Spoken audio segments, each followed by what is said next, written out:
reflect on them personally and their values and take that to the extreme is unfair, whether the nominee is a Democrat or a Republican.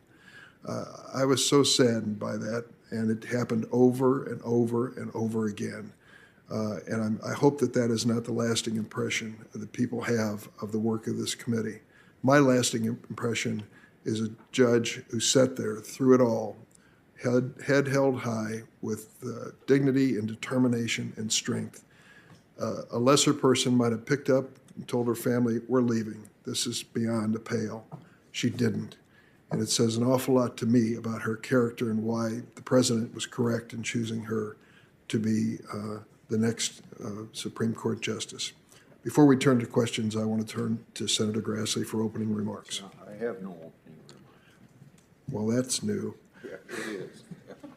Now let me turn to the ABA panel. Before you make your opening statements, I'll swear you in. If you please stand and raise your right hand. Do you affirm the testimony you're about to give before this committee will be the truth, the whole truth, and nothing but the truth, so help you God? Let the record reflect that the witnesses have all answered in the affirmative. Judge Williams, please commence. Good morning, Chair Durbin. You need to turn on your microphone. All right. Thank you. Good morning, Chair Durbin and Ranking Member Grassley. You were at both of my confirmation hearings, and yes, so a thumbs up to you, Senator Grassley. And other members, it's an honor and privilege to appear before this committee. Thank you for the invitation, Chair Durbin. I'm a retired federal judge, as you said, and chair of the American Bar Association Standing Committee on the Federal Judiciary. Today, I'm joined by our two principal evaluators, Jean Vita, D.C. Circuit Representative, and Joe Drayton, the Federal Circuit Representative. Our Vice Chair, David Brown, deeply regrets that he is unable to attend, particularly since he was the principal evaluator of Judge Jackson's D.C. Circuit nomination. For almost 70 years, the Standing Committee has been asked to present to this committee our peer-reviewed, independent, nonpartisan, comprehensive ratings on the professional qualifications of lifetime appointed federal judges. The Standing Committee is made up of outstanding lawyers from every circuit with varied backgrounds, professional experiences, and practicing in law firms with 6,000 to 2,000 lawyers. We don't give suggestions on who should be nominated, don't recommend or endorse any nominee. We don't base our ratings on or express any view of the nominee's philosophy, political affiliation, or ideology. Nonpartisan peer review evaluations are the hallmark of the Standing Committee. We began our work on February 25th, the day Judge Jackson was nominated. On March 18th, the Standing Committee voted unanimously that Judge Jackson earned our highest rating, well qualified for an appointment to the Supreme Court. Why? Quite frankly, well qualified was a rating we were compelled to reach after our exhaustive, comprehensive peer review. To get that well-qualified rating, a Supreme Court nominee must be a preeminent member of the legal profession, have outstanding legal ability, have exceptional breadth of experience, and meet the very highest standards of integrity, professional competence, and judicial temperament. Everyone we talked to, interviewed, or had substantive contact with uniformly gave the highest praise: brilliant, beyond reproach, first rate, patient, insightful, impeccable, A+. We contacted more than 2,800 judges and lawyers, including federal judges from 50 states, 13 circuits, 94 districts, as well as state Supreme Court justices, law school deans, and bar associations. We focused our confidential interviews on those who had firsthand knowledge of her legal abilities. We spoke to federal prosecutors, defense counsel, civil lawyers who appeared before Judge Jackson, her judicial colleagues, and judges and lawyers that were very familiar with her career before she became a judge. We created 3 reading groups to examine over 240 of her published opinions and other writings, because the principal way Supreme Court justices communicate is by writing opinions. Opinions that touch the lives of people throughout this nation for years to come. 2 academic reading groups from the University of Illinois and Stanford, co-chaired by each school's dean, working independently, 37 academic experts. An 18-member practitioners reading group viewed the same writings. The majority, former law clerks to Supreme Court justices, justices appointed by both political parties. Most have regularly argued before the Supreme Court. Their words, strikingly talented, even-handed, exceptional, thorough, respectful. Finally, we went beyond what Judge Jackson does in the courthouse. We looked at the other contributions she's made on the Governing Council of the American Law Institute, the United States Sentencing Commission, a bipartisan commission, Chief Justice Roberts' appointment to the Judicial Conference's Defender Services Committee. Representatives from every organization said again and again, humble, brilliant, consensus builder. The question we kept asking ourselves, how does one human being do so much, so extraordinarily well? Reflecting the combined views of more than 250 judges, attorneys, and academics, the Standing Committee concluded that Judge Jackson is well qualified to serve as an Associate Justice on the Supreme Court. I now turn to Jean Vita for more specifics on the findings from judges and lawyers, and then Joseph Drayton with comments on the reading groups and the breadth of Judge Jackson's experiences. Thank you, Ms. Vita. Thank you, Mr. Chairman, Ranking Member Grassley, and members of the committee. My name is Jean Vita, and I am the co-lead evaluator of our committee's evaluation of Judge Jackson. In assessing the professional qualifications of federal judicial nominees, our committee considers 3 factors: integrity, professional competence, and judicial temperament. I will address each of these factors in turn and explain why Judge Jackson readily meets our well-qualified rating.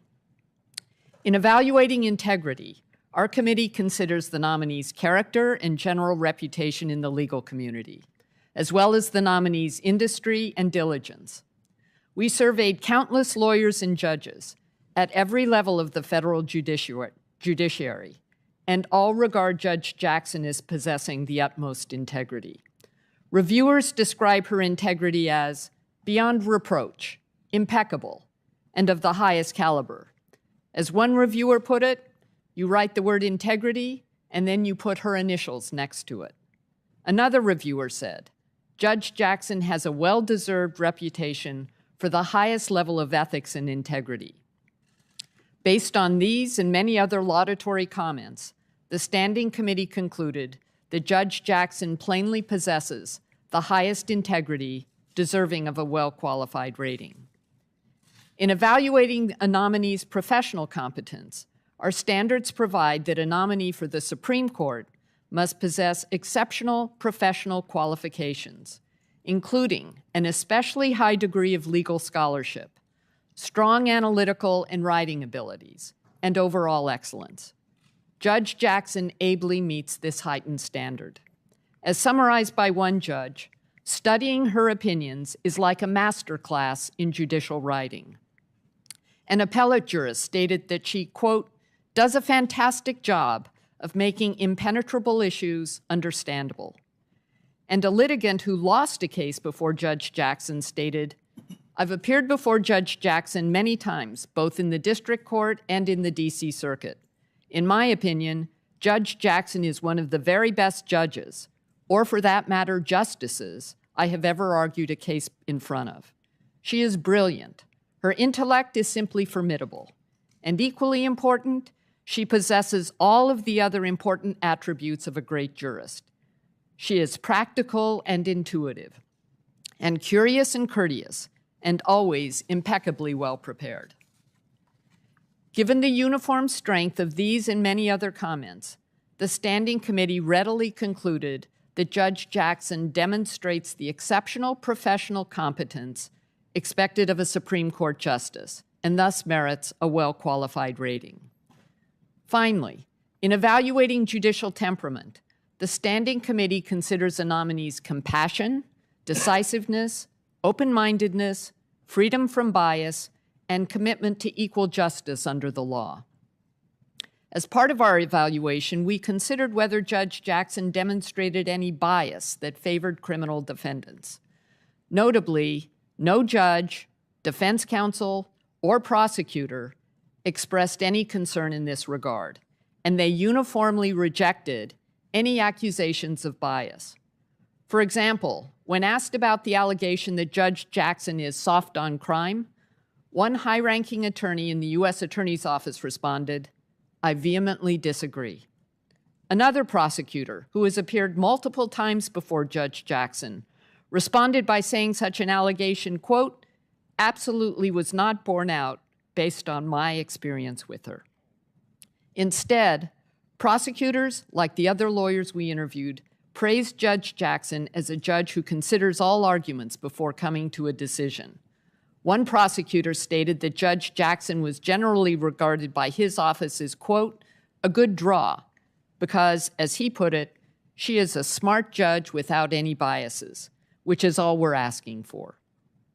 For these reasons, the Standing Committee found that Judge Jackson clearly meets the well-qualified rating for judicial temperament expected of Supreme Court justices. In sum, because Judge Jackson easily satisfies the highest standards of integrity, professional competence, and judicial temperament, it is the ABA Standing Committee's unanimous conclusion that Judge Jackson is well qualified to serve as an Associate Justice of the Supreme Court of the United States. Thank you. Thank you, Ms. Vita. Mr. Drayton, you're with the law firm of Cooley LLP and lead evaluator. Would you please report to the committee what you found? Thank you, Chair Durham. Ranking Member Grassley, esteemed senators, to supplement our discussion, I will share perspective relating to Judge Jackson's writings and her contributions to shaping the law. Various groups of highly credentialed judges, lawyers, administrators, and legal scholars confirm that Judge Jackson has the ability, as required by our standard for a Supreme Court nominee, to communicate clearly and persuasively in a manner to harmonize bodies of law and to give guidance to lower courts and the legal community. And she has done so across a significant range of complex issues. Judge Jackson, for example, has served on the American Law Institute and their Leadership Council, an organization impacting American jurisprudence for close to 100 years. It publishes the restatements of law and model codes, among other things. Her fellow ALI leaders remarked, and I quote, "incredible work ethic, very well prepared." Another quote, "I would describe her competence in this way: thoughtful intelligence, thoughtful superior competence." With regard to Judge Jackson's service as Vice Chair of the United States Sentencing Commission, a bipartisan, independent agency created by Congress to, among other things, reduce sentencing disparities, her fellow commissioners praised her contributions, and their collective views are summed up by 3 quotes. The first quote, "She was gracious, respectful, and wonderful to work with. She remained calm and positive even when debating emotional issues of sentencing policy. She was also very trustworthy, absolutely no indicia of bias." Second quote, "She works hard and is committed to the rule of law." Third representative quote, "Judge Jackson was a strong consensus builder during her time as a commissioner who worked across party lines." Judge Jackson also served on the United States Judicial Conference Committee on the Defender Services, which oversees the Federal Defenders Program and the Administration of Criminal Justice Act. Quotes reflective of her committee members. Judge Jackson listens carefully, and when she spoke and weighed in, she was persuasive and often would sway the whole room. She is highly respected. Second quote, "An independent thinker who brings a different viewpoint to the court." Third quote, "Brilliant and conversant in many areas of law." I next turn to our observation of our scholarly reading groups. Our teams of law professors and legal experts from Stanford Law and the University of Illinois College of Law, as well as practitioners that includes former Supreme Court clerks, law partners, attorneys who worked at the Solicitor General's office, and veteran evaluators of Supreme Court nominees, all of whom were impressed.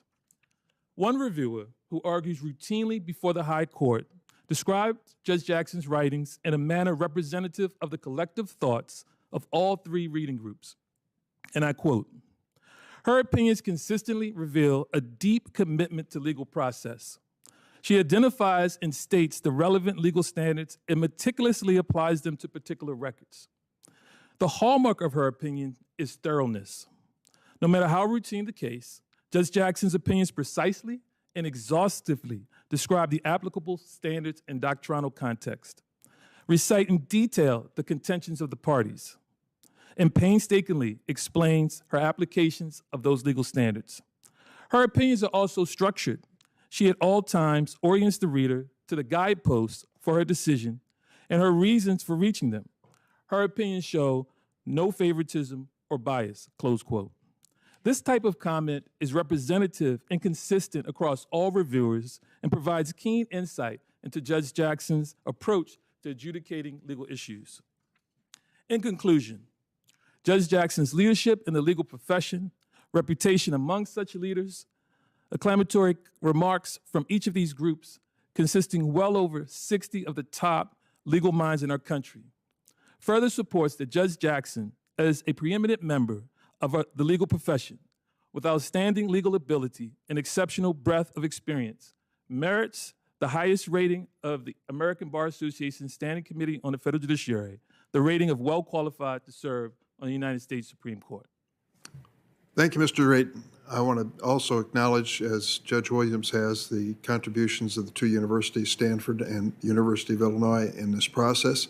I want to make a note for the record that virtually everyone involved in it was doing it on a volunteer basis to serve the needs of the profession. And I'd also like to establish one other point. I believe, Judge Williams, you said some 2,800 people were contacted, interviewed in this process, who represented virtually everyone who came in contact with her professional career who was available to question. So it strikes me that this is the kind of scrutiny which is rare, but was done in a professional and complete way. So here's the question I have to ask. When you were looking for certain things, over the last several days here in this committee, we have had a handful of senators argue that Judge Jackson is out of the mainstream when it comes to sentencing, particularly when it came to sentencing cases involving child pornography, for example. And this was stressed over and over and over and over again. So in the course of your interviews of 2,800 people who came in contact with her, would such of an assertion have arisen during the course of your questioning? Were there people who would have been able to observe whether they felt at a professional level there was any truth at all to that charge? Well, first, Senator Durbin, you said 2,800 that we spoke with or interviewed. We cast a very wide net, so we contacted 2,800, but we actually spoke with 250 judges and lawyers who had firsthand knowledge. We don't rely on someone just saying she has a good reputation. We find out what the basis of that is. Have they appeared before her? Have they worked alongside of her?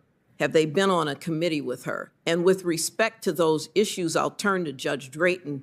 Sorry, Joe, I'm promoting you now. I'll turn to Joe Drayton, who actually spoke to various prosecutors about this issue because it never came up in any of the interviews we conducted. Yeah, Chair Jeremy, we did speak to various prosecutors and defense counsel who appeared before Judge Jackson, the majority of them in child porn cases and child sexual offense cases. And none of them felt that she demonstrated bias in any way. And I can share a few remarks from some of the people that I personally spoke to. And one prosecutor said, "I do not observe any bias, and the judge was fair to all sides in connection with sentencing in all aspects." Another prosecutor remarked, "Judge Jackson displayed the highest level of competence and integrity throughout the proceedings. Her rulings on the state of the law were reasoned and steeped in authority."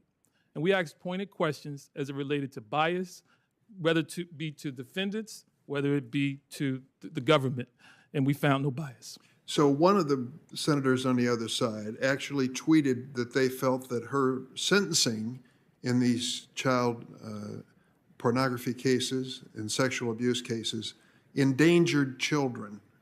Those were his exact words, endangered children. What I'm asking you is, would that have come out? I mean, during the course of your interviews with all of 250 judges and professionals who had contact with her, would such a thing have emerged from your questioning?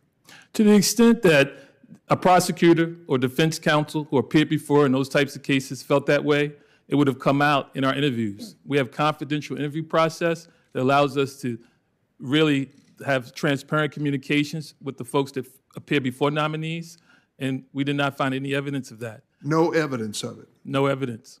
And I might add, Senator Durbin, we went beyond the Senate Judiciary questionnaire. So not just the individuals who are listed there that the nominee selects, but beyond that, to test her ability, to test her integrity, to test her ability to be a fair and impartial jurist, and it never came up in any group. And also the assertion was made over and over and over again that Judge Jackson was soft on crime when it came to prosecution versus defense, that her background as a public defender, the fact that she would consider representing a detainee who was being detained at Guantanamo Bay, raised the question of whether or not she was soft on crime. I assume that means releases people who would be a danger to the community in an unfair manner. Did you find any evidence from all the people that you interviewed of that assertion? None whatsoever, and Jean Vita actually did most of the work in that area. And Mr. Chairman, in response to the question you raised, we heard consistently from not only defense counsel, but prosecutors, how unbiased Judge Jackson is. We heard phrases like doing things by the books. And for example, one prosecutor described a sentencing hearing involving a very high-profile, sensitive national security matter. And what she said was, it was classic Judge Jackson. She said, I had my sentencing manual, Judge Jackson had her sentencing manual, the defense counsel had his sentencing manual, and we went page by page, and it was a very complicated legal issue that they were trying to work their way through. And what this prosecutor said was that Judge Jackson put both parties through their paces. And what really impressed this prosecutor was that after oral argument, Judge Jackson took a recess, went back to chambers, and when she resumed the bench, came out with a sentence that was more in favor of the government.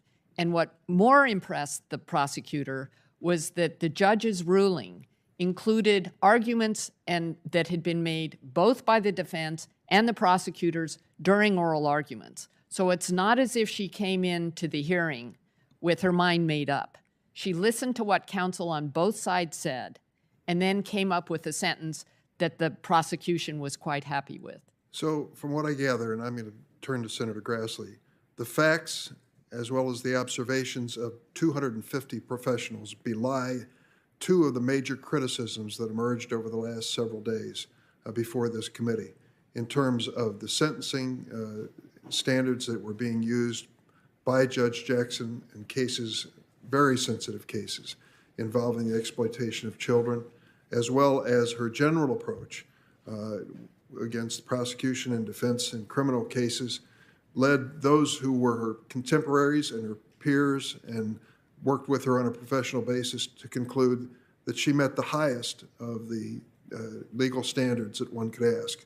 And I think that is what obviously led to your conclusion, the American Bar Association, that she's unanimously well qualified to serve on the Supreme Court. Your characterization is correct. Absolutely, Senator. Thank you very much. Senator Grassley. I think you'll find my tone a little bit different than has been sometimes that I've questioned ABA about. I've been critical of your involvement in this process. So I hope you understand, well, maybe some of you folks haven't been around long enough to know my history of criticizing the ABA from time to time. So my first question is, does it remain the ABA's policy to keep confidential the names of the people it's interviewed, as well as its material dealing with deliberations and analysis of nominees? Is this information available to the Judiciary Committee? Senator Grassley, that is our policy. Those interviews, the names are kept confidential, the deliberations are kept confidential, and the heart of it, and the reason, Senator Grassley, is because we want candid, honest statements from those that we interview. If people knew their names would be associated with their comments, no one would answer our calls. No one would answer our calls. And if our deliberations were shared openly, again, even if we didn't name a name, one might be able to identify who made particular statements. The whole key of the ABA investigation, we're the peer review. I think I'm satisfied with what you said. All right. Can you then tell me how, just give me some justification without having that information that the interviews are not stacked for or against a particular nominee? Please give a short answer. All right. The evaluators take what I think is almost like a sacred oath to conduct nonpartisan questioning, to get to the bottom line, to make sure individuals are able to be free to answer the questions that we pose. And Jean, you might want to comment more on that. I think you've answered that okay. What I need to just hear from you, accepting the legitimacy of everything you've told me to this point, would there be anything wrong with people interviewing it, or for members of this committee seeing that material in a confidential environment? There would be a problem with that, Senator. Because if two people know about anything in Washington, D.C., it's no secret. Well, you are absolutely right about that. We Only don't one wanna of take us that- is from Washington on this panel. Okay. You gave Judge Jackson a well-qualified rating, but most recently gave Justice Amy Coney Barrett a minority well-qualified rating. Besides the reading groups, what objective measurements of writing or analytical skill do you use? Well, first, Senator Grassley, if I could make one point, Judge Barrett actually received a well-qualified rating. When the majority votes well-qualified or qualified, if it's a majority vote, the rating of the nominee is qualified. Is well qualified. We use the very same standard for each nominee, and we follow the process with Justice Barrett. I wasn't on the committee at the time. Certainly, our report is a matter of public record, but the bottom line is she received a well-qualified recommendation from this committee, rating from this committee. Give me just a rough idea of the objective measurements you do of writing or analytical skills. Well, her analytical skills were excellent, as I recall, from our report. As I said, you can refer to that report, and as I said, our rating was well qualified. Why did you choose to limit your review of her record to her quote-unquote over 240 published opinions on the district court? You mean Judge Jackson. The reason we limited, we focused on published opinions. We focused on other writings, or we had the reading groups focus on those.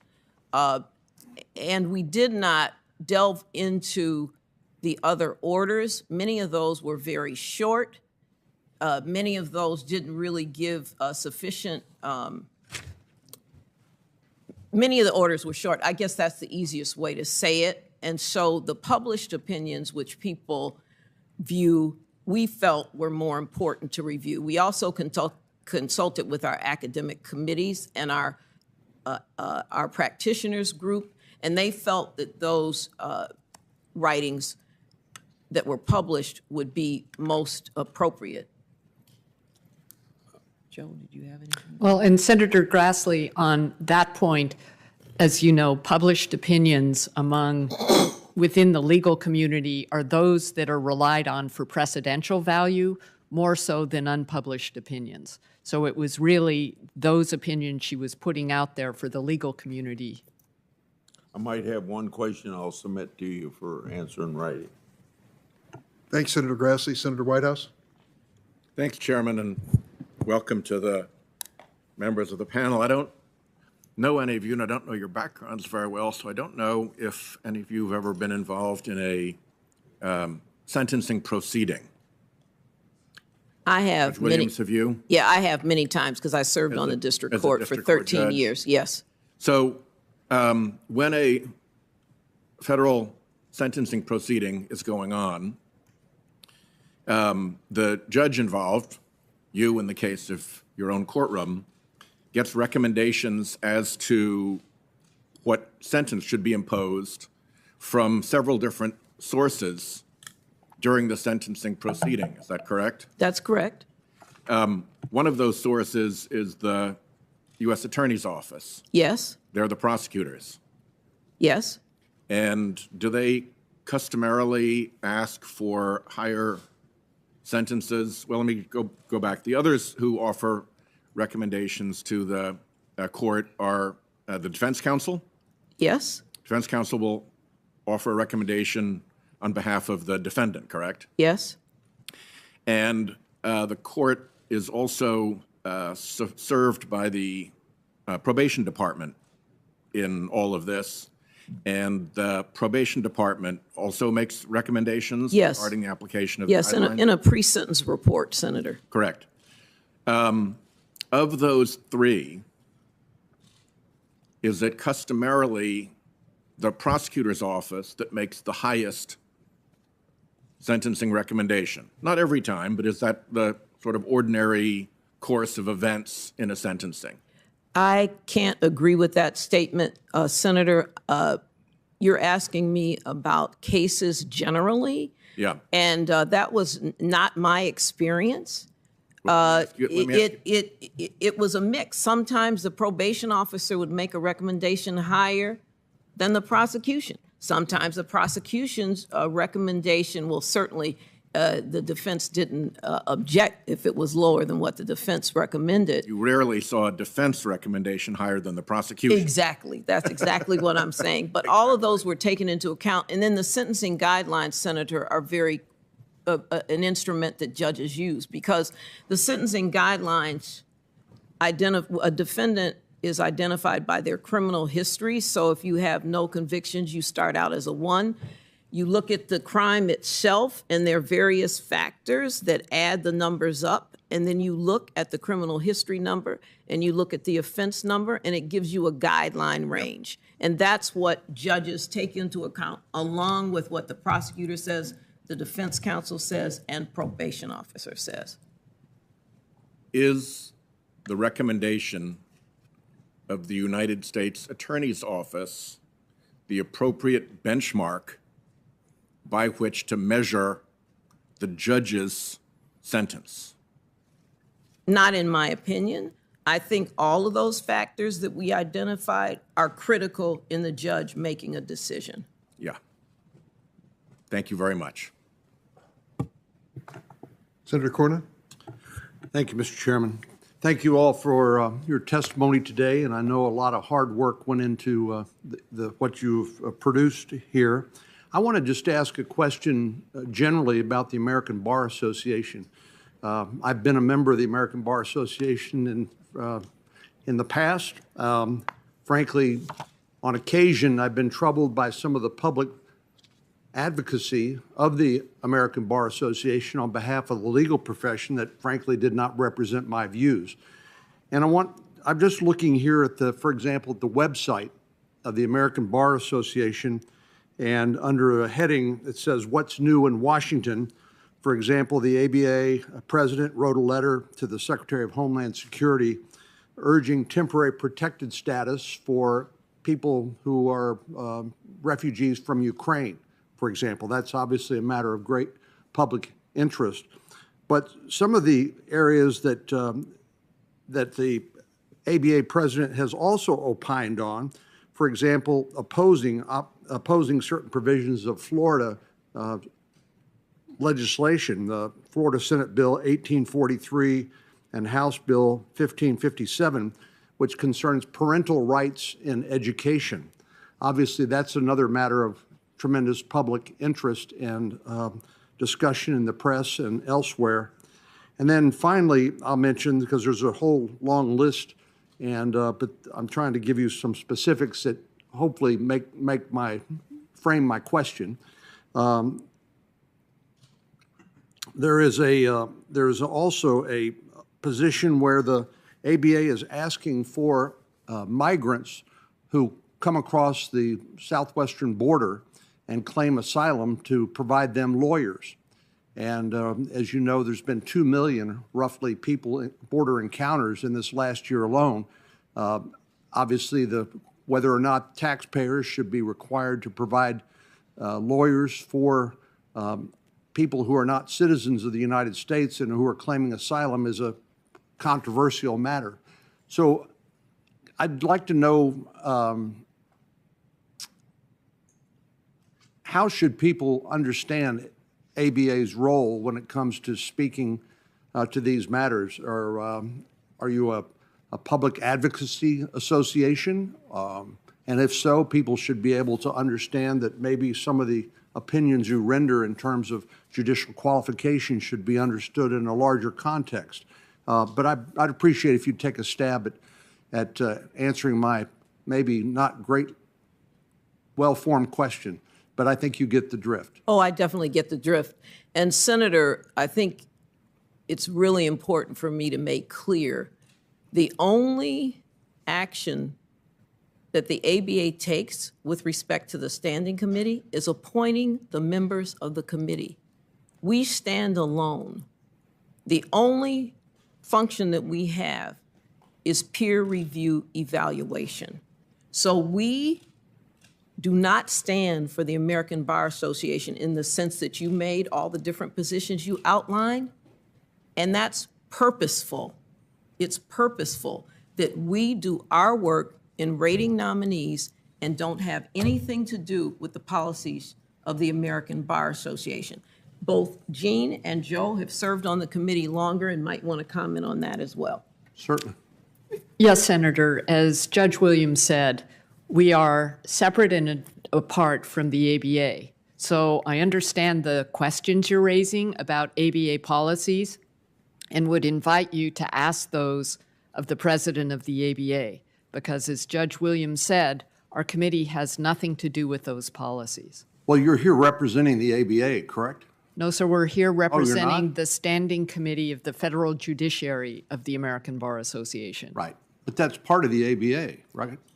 As Judge Williams said, we are appointed by the president of the American Bar Association, but that's the only substantive interaction we have with the ABA. Well, I know in times past, the ABA has appeared to be frankly, a partisan during some of the judicial confirmation proceedings that I participated in the past, and that's a cause for concern. I'm not suggesting that's happening here today, and I take your testimony at face value. I know you've done a lot of hard work, and I appreciate that. That's important. Your voice is important.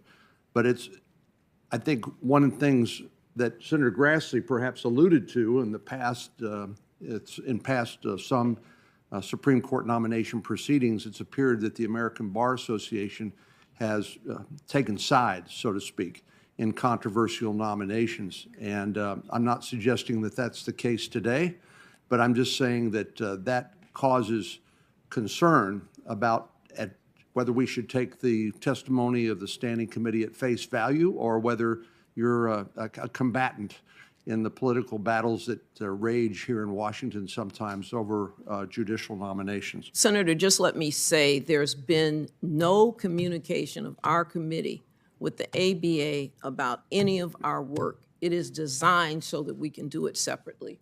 Joe? And Senator, what I will follow up just to say that we're trained to be independent. We basically take an oath amongst our committee members to be independent. And we focus on the 3 criteria: integrity, judicial competence, and judicial temperament. And so in that regard, we focus on the record of the nominee, we focus on the writings of the nominee, and we focus on the feedback we get from the lawyers and judges that practice with the nominee, against the nominee, and administer justice alongside the nominee. Well, Mr. Drayton, I know part of the questioning of the judge had to do with, for example, sentencing that Senator Durbin and others brought up. Did the ABA itself review Judge Jackson's sentencing memoranda as part of your investigation? We reviewed the publicly available records for a sampling of her sentencing, including the child pornography cases and the sex offense cases.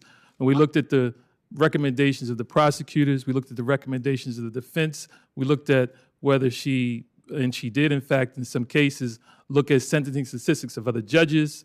And so we looked at the record and how she came out, and it didn't appear as though she favored the prosecutor nor the defense in such cases. Well, you made an important qualification. You said publicly available. In other words, and I've heard the chairman talk about his concerns about public distribution of some of the sentencing memoranda. And so you did not review all of Judge Jackson's sentencing memoranda, only a portion. Is that correct? So perhaps I could clarify. The pre-sentence report is highly confidential. Only the judge. You did not review that? No, because it's highly confidential because of the rights of the individual defendant. We could not review the pre-sentence report. Secondly, there were not transcripts of all the hearings. You know, if we had a transcript of the hearing, we could review that. But there are memos filed. Those are public. What the position the prosecution takes, the position the defense takes, that is available in a public record, and the dockets are there. So we did as much as we could. I understand, Judge. The only point I was trying to make is you did not have access to everything in her record, but you did have access to what was public. Is that correct? Yes, and we thought that that was sufficient. Substantial amount of the record. Well, you had me until you said you thought that was sufficient. How do you know if you didn't get access to the rest of the record? Well, in many cases, we spoke to the prosecutors and the defense attorneys. Right. And they gave us their thoughts and opinions. And they walked away and said she calls balls and strikes, she's fair. We would be happy to go before her again in cases. We also queried into her reputation because, as you know, folks talk and they mingle and they're out in the evenings at bars, and her reputation is stellar. And so we did query, we pressed hard, we asked questions of these prosecutors and these defense attorneys. That's especially true in my experience of the legal profession, Mr. Drayton. Again, these people that you talk to are anonymous to us. They've been unnamed for the reasons that Judge Williams described. Correct. Okay, thank you very much. Thanks, Senator. Senator Klobuchar. Thank you very much, Mr. Chair. Thank you to all of you for your good work. You know, we have heard a lot from some of our colleagues on the other side of the aisle, and not all of them, and I think there was a mix of questioning that somehow she would have, the judge would have an agenda, a personal agenda of her own that she would bring to the court.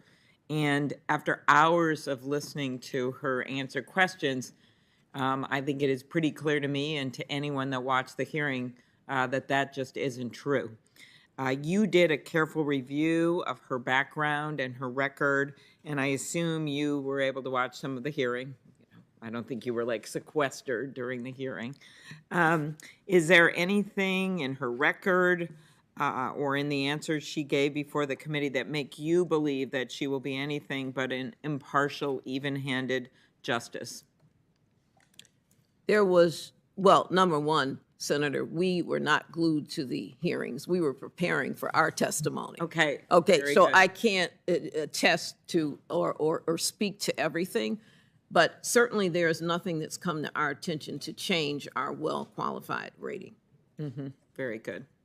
As someone who myself, I will call it, was in the arena as a prosecutor, in my case, hundreds of thousands of cases over my years and supervising hundreds of lawyers, it's always easy for anyone to step back and pick apart any case. I think Senator Blumenthal knows that. I think Senator Whitehouse knows that. You can say someone is too tough, which I've heard, or you can say they're too weak, which I've also heard.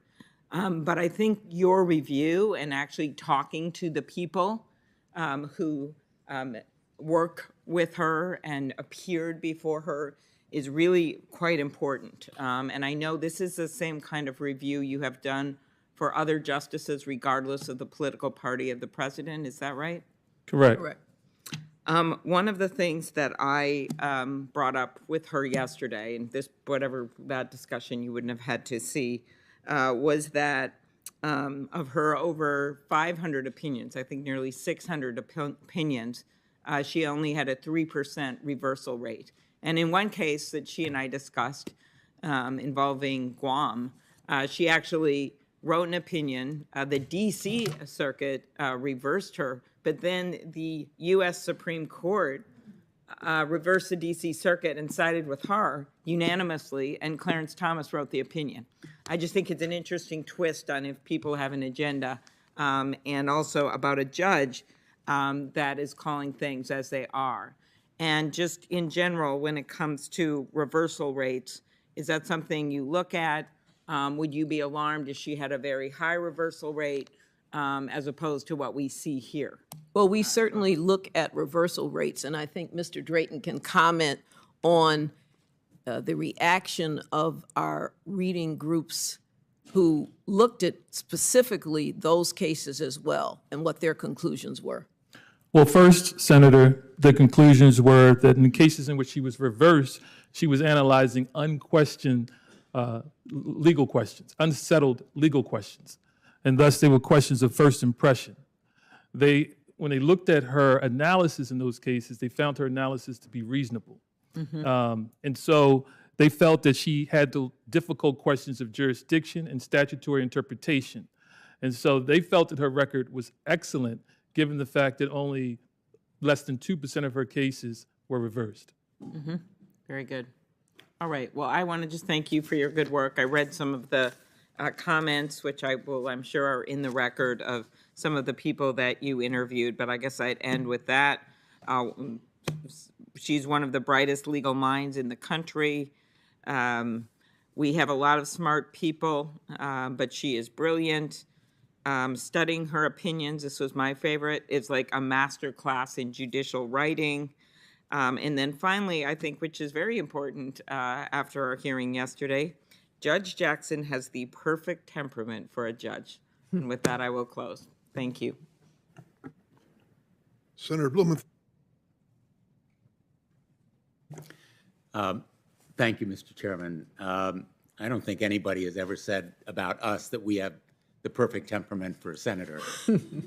No That's why I comment. closed that way, Yeah. Senator Blumenthal. No comment, Senator Blumenthal. Thank you, Your Honor.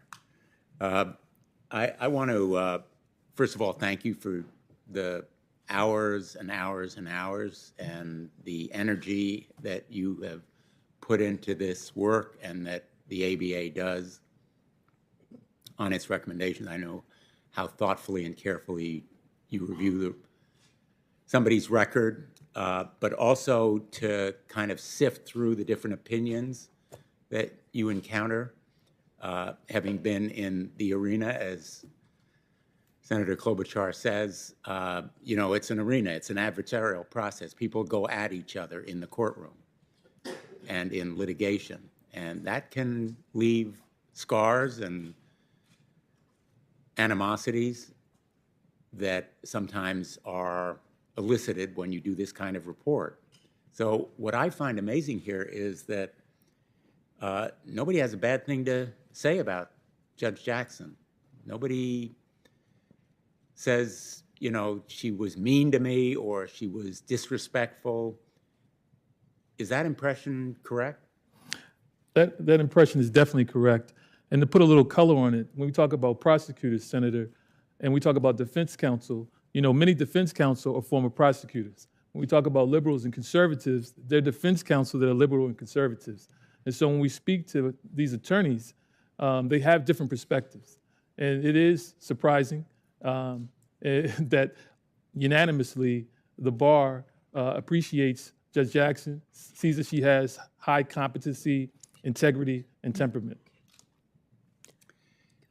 And Senator, again, we talked to lawyers and judges throughout the country, and what was remarkable was how consistent they were in their comments about how everyone gets a fair shake. I think that's really what comes through, that everybody gets a fair shake, that she listens so intently and carefully to everybody who comes into her courtroom, and that seems to be the hallmark of her professional career, that she listens well to people and assesses fairly the grievances and contentions that they may make.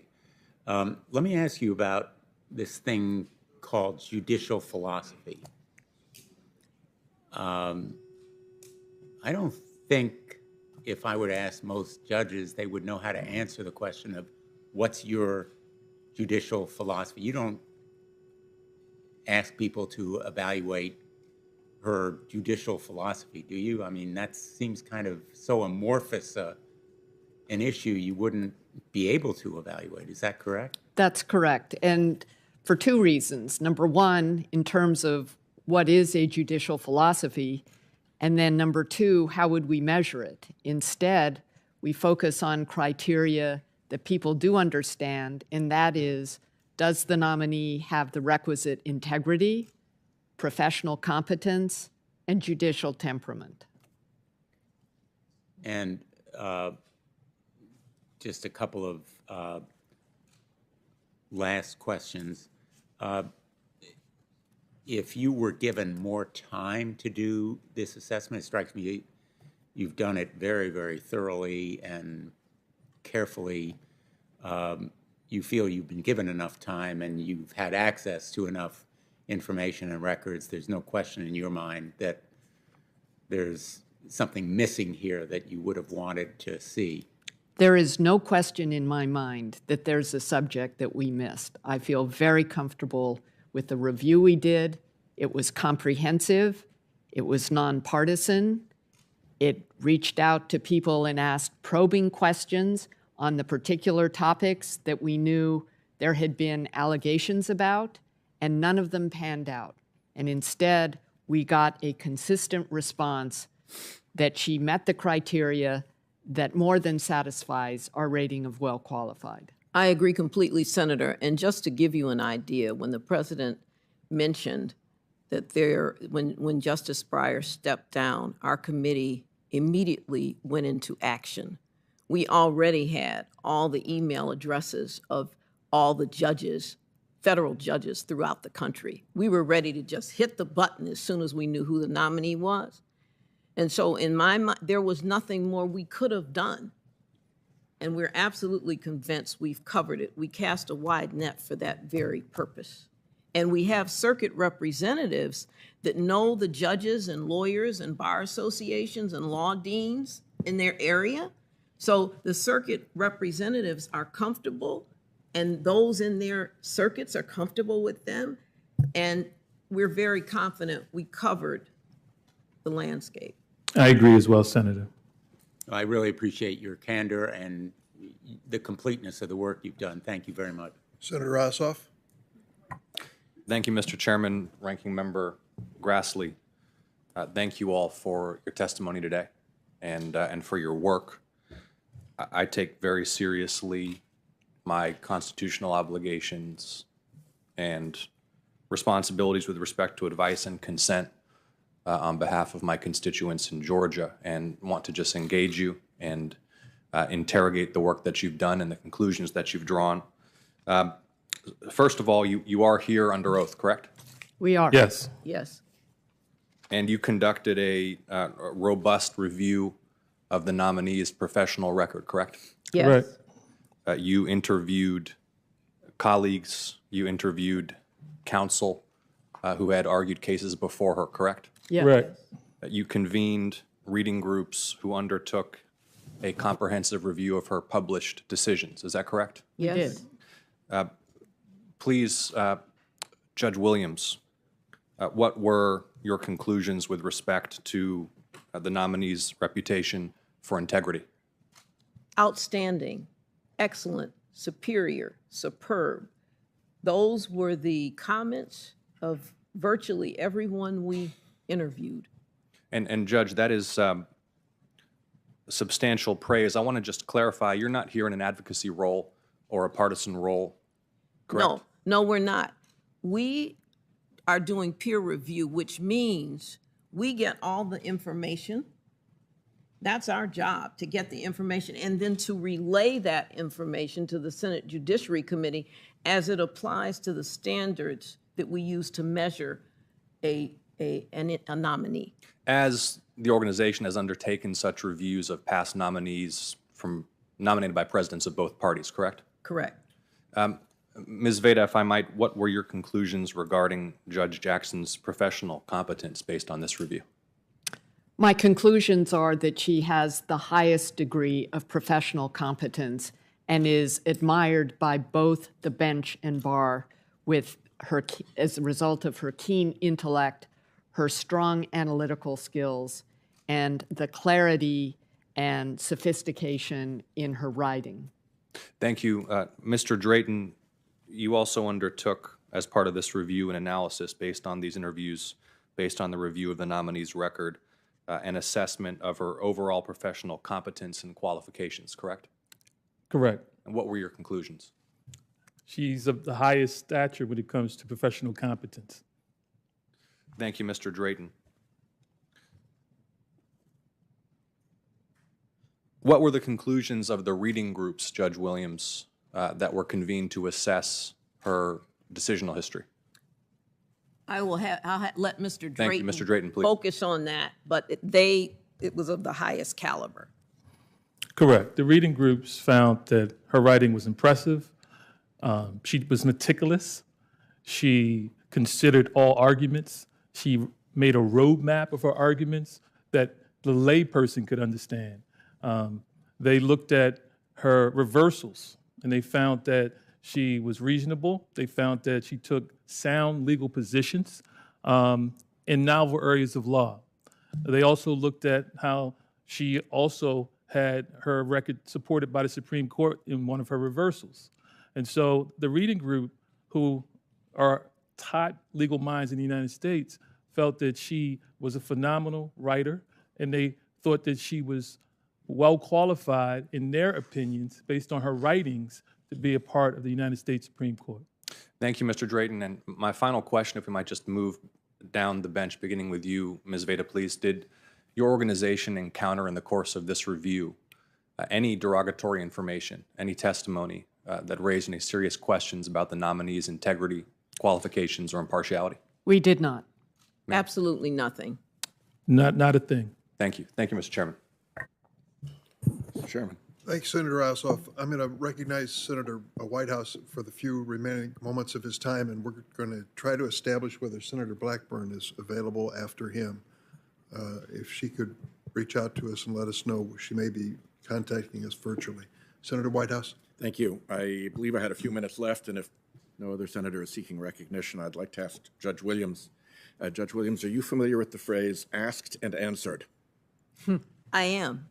Could you tell me under what circumstances the phrase asked and answered would come up in your courtroom?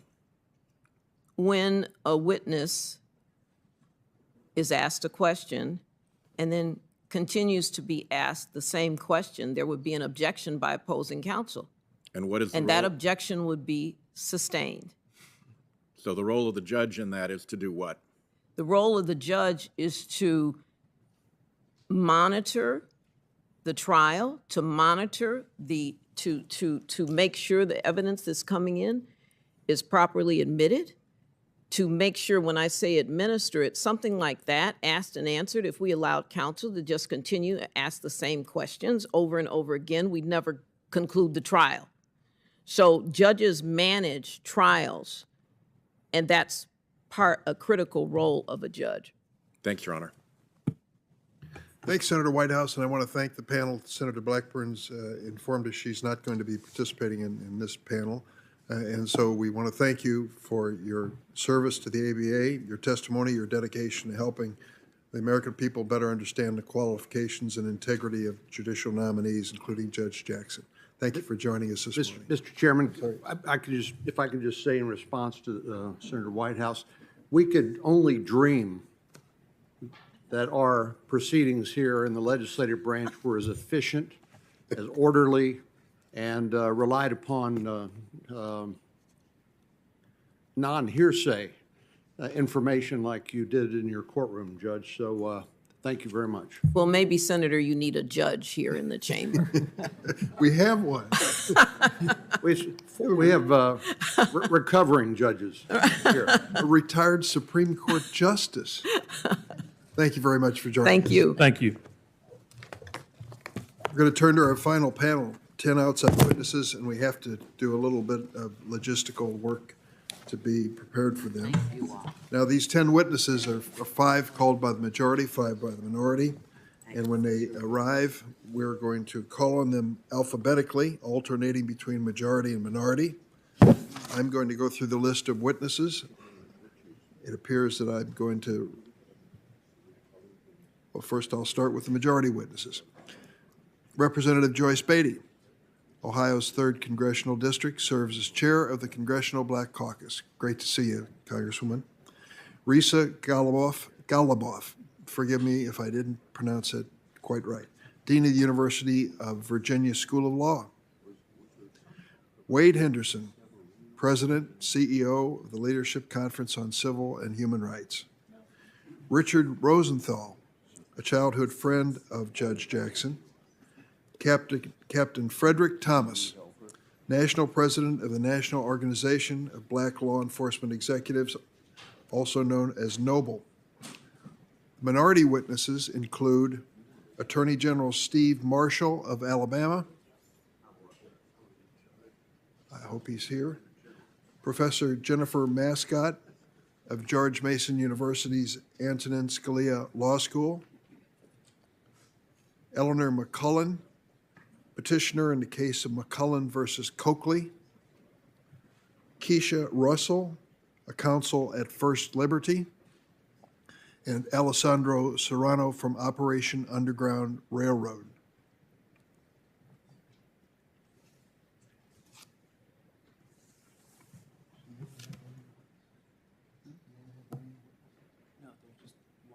Okay. Oh, there they are. Okay. Before you all get comfortable, I'm going to swear you in. So if I ask each of you, if able, please rise or raise your right hand. Do you affirm the testimony you're about to give before this committee will be the truth, the whole truth, and nothing but the truth, so help you God? Let the record reflect that all of the witnesses have answered in the affirmative. And so we're going to alternate between majority and minority and try to do this alphabetically. And the staff starts with Congresswoman Beatty. Be sure to punch the button so we can hear you loud and clear. Thank you. Good morning, Chairman Durbin, Ranking Member Grassley, and members of the committee. I am Congresswoman Joyce Beatty, Chair of the Congressional Black Caucus, representative for Ohio's 3rd District, and a proud HBCU graduate. It is an honor to appear before you to express my strong and unwavering support for the nomination of Judge Ketanji Brown Jackson to the Supreme Court of the United States. As the nation has learned during these hearings, Judge Jackson is an exceptionally qualified jurist of unimpeachable character. As chair of the Congressional Black Caucus, I speak on behalf of 59 members of Congress, including 28 Black women and 31 Black men, together representing 17 million Black Americans and 82 million Americans. For over 2 centuries since our country's founding, the court consisted exclusively of white men. Of the 115 justices, 108 have been white men. Judge Jackson would be only the 6th woman and the first Black woman to serve on our nation's highest court. If confirmed, she would shatter a glass ceiling that many Americans, including those who fought and died for voting rights, a more perfect union, and a just America, believed that they would never live to see it broken. As a Black woman myself, I urge this body to remember that Judge Jackson's confirmation vote must not be isolated to her gender or to her race. Instead, I urge you to closely examine her credentials and her sterling judicial record. To me, they read like a storybook for a perfectly prepared jurist to sit on the nation's highest court. She is grounded in family values, love of God and country, and academic excellence. In my recent conversation with her, it became immediately clear why President Biden chose her. Her life experience, education, and reverence for the rule of law clearly demonstrate that she has been preparing for this moment her entire life. Senators this week quoted Dr. King, and as I am reminded to paraphrase, King said, "Give us the ballot so we could put judges on the bench who will do justice and love mercy." Judge Jackson will do exactly that. Sadly, but not surprisingly, Judge Jackson has been the subject of unfair attacks. These bad faith efforts exist despite a resume that arguably surpasses those of previous nominees. I remind this body and America, just last year, Judge Jackson was confirmed by this body on a bipartisan vote to serve on the D.C. Circuit Court, and that she clerked for Justice Breyer, whose very seat she is being considered for. Judge Jackson's confirmation will send a message to Black women and little girls like my granddaughter Leah, whose mother is the first Black woman to serve on the 10th District Court of Appeals. And Leah's first known president was a Black man, and now she sees a Black female vice president. So if a guidance counselor tells her, "Your goals are too high," she will remember how Judge Jackson soared against adversity as one of our nation's brightest legal minds. I want to be crystal clear. Judge Jackson will be a judge that will serve all of America, and all of America can be proud of. Watching Judge Jackson sit at this very table, displaying poise, grace, courage, and brilliance, no matter what was thrown at her, reminds me of the sheroes whose shoulders she stands on. From Ida B. Wells to Rosa Parks to Constance Baker Motley, the first Black woman to argue at the Supreme Court and the first Black woman appointed to the federal judiciary. These heroic Americans and Judge Jackson remind me of this phrase: senators, never limit yourself because of others' limited imagination. Never limit others because of your own limited imagination. Lastly, the Congressional Black Caucus, often called the conscience of the Congress, is calling on all senators to dig deep into their hearts and minds to unequivocally stamp out any unconscious or conscious bias or discrimination as this process moves forward. CBC stands with Judge Jackson to ensure that she will be treated with the dignity and respect she serves. Let's change America and confirm her with a bipartisan vote. Thank you. Thank you, Congresswoman. Appreciate your being here this morning. Now we have the Attorney General of the state of Alabama, General Steve Marshall. Mr. Chairman, Ranking Member Grassley, distinguished members of the committee, thank you for the invitation to testify today. I'm Steve Marshall, and I serve as the Attorney General for the state of Alabama. I'm here today as a representative of a community of experienced and dedicated prosecutors who are gravely concerned about the direction our country is heading as it relates to law and order. This committee is likely well acquainted with the wave of lawlessness that has swept across our nation over the past few years, leading to a surge in crime, including a horrific spike in homicides unseen since the 1990s. This week presents an important opportunity to discuss the role that the judiciary plays in the criminal justice system and the effect judges' decisions have on public safety. Upon the President's announcement of Judge Jackson's nomination, one supporter, an executive director of an influential progressive group that supports defunding the police, pronounced, "We're in a moment where there's been an active movement to reform our broken criminal justice system.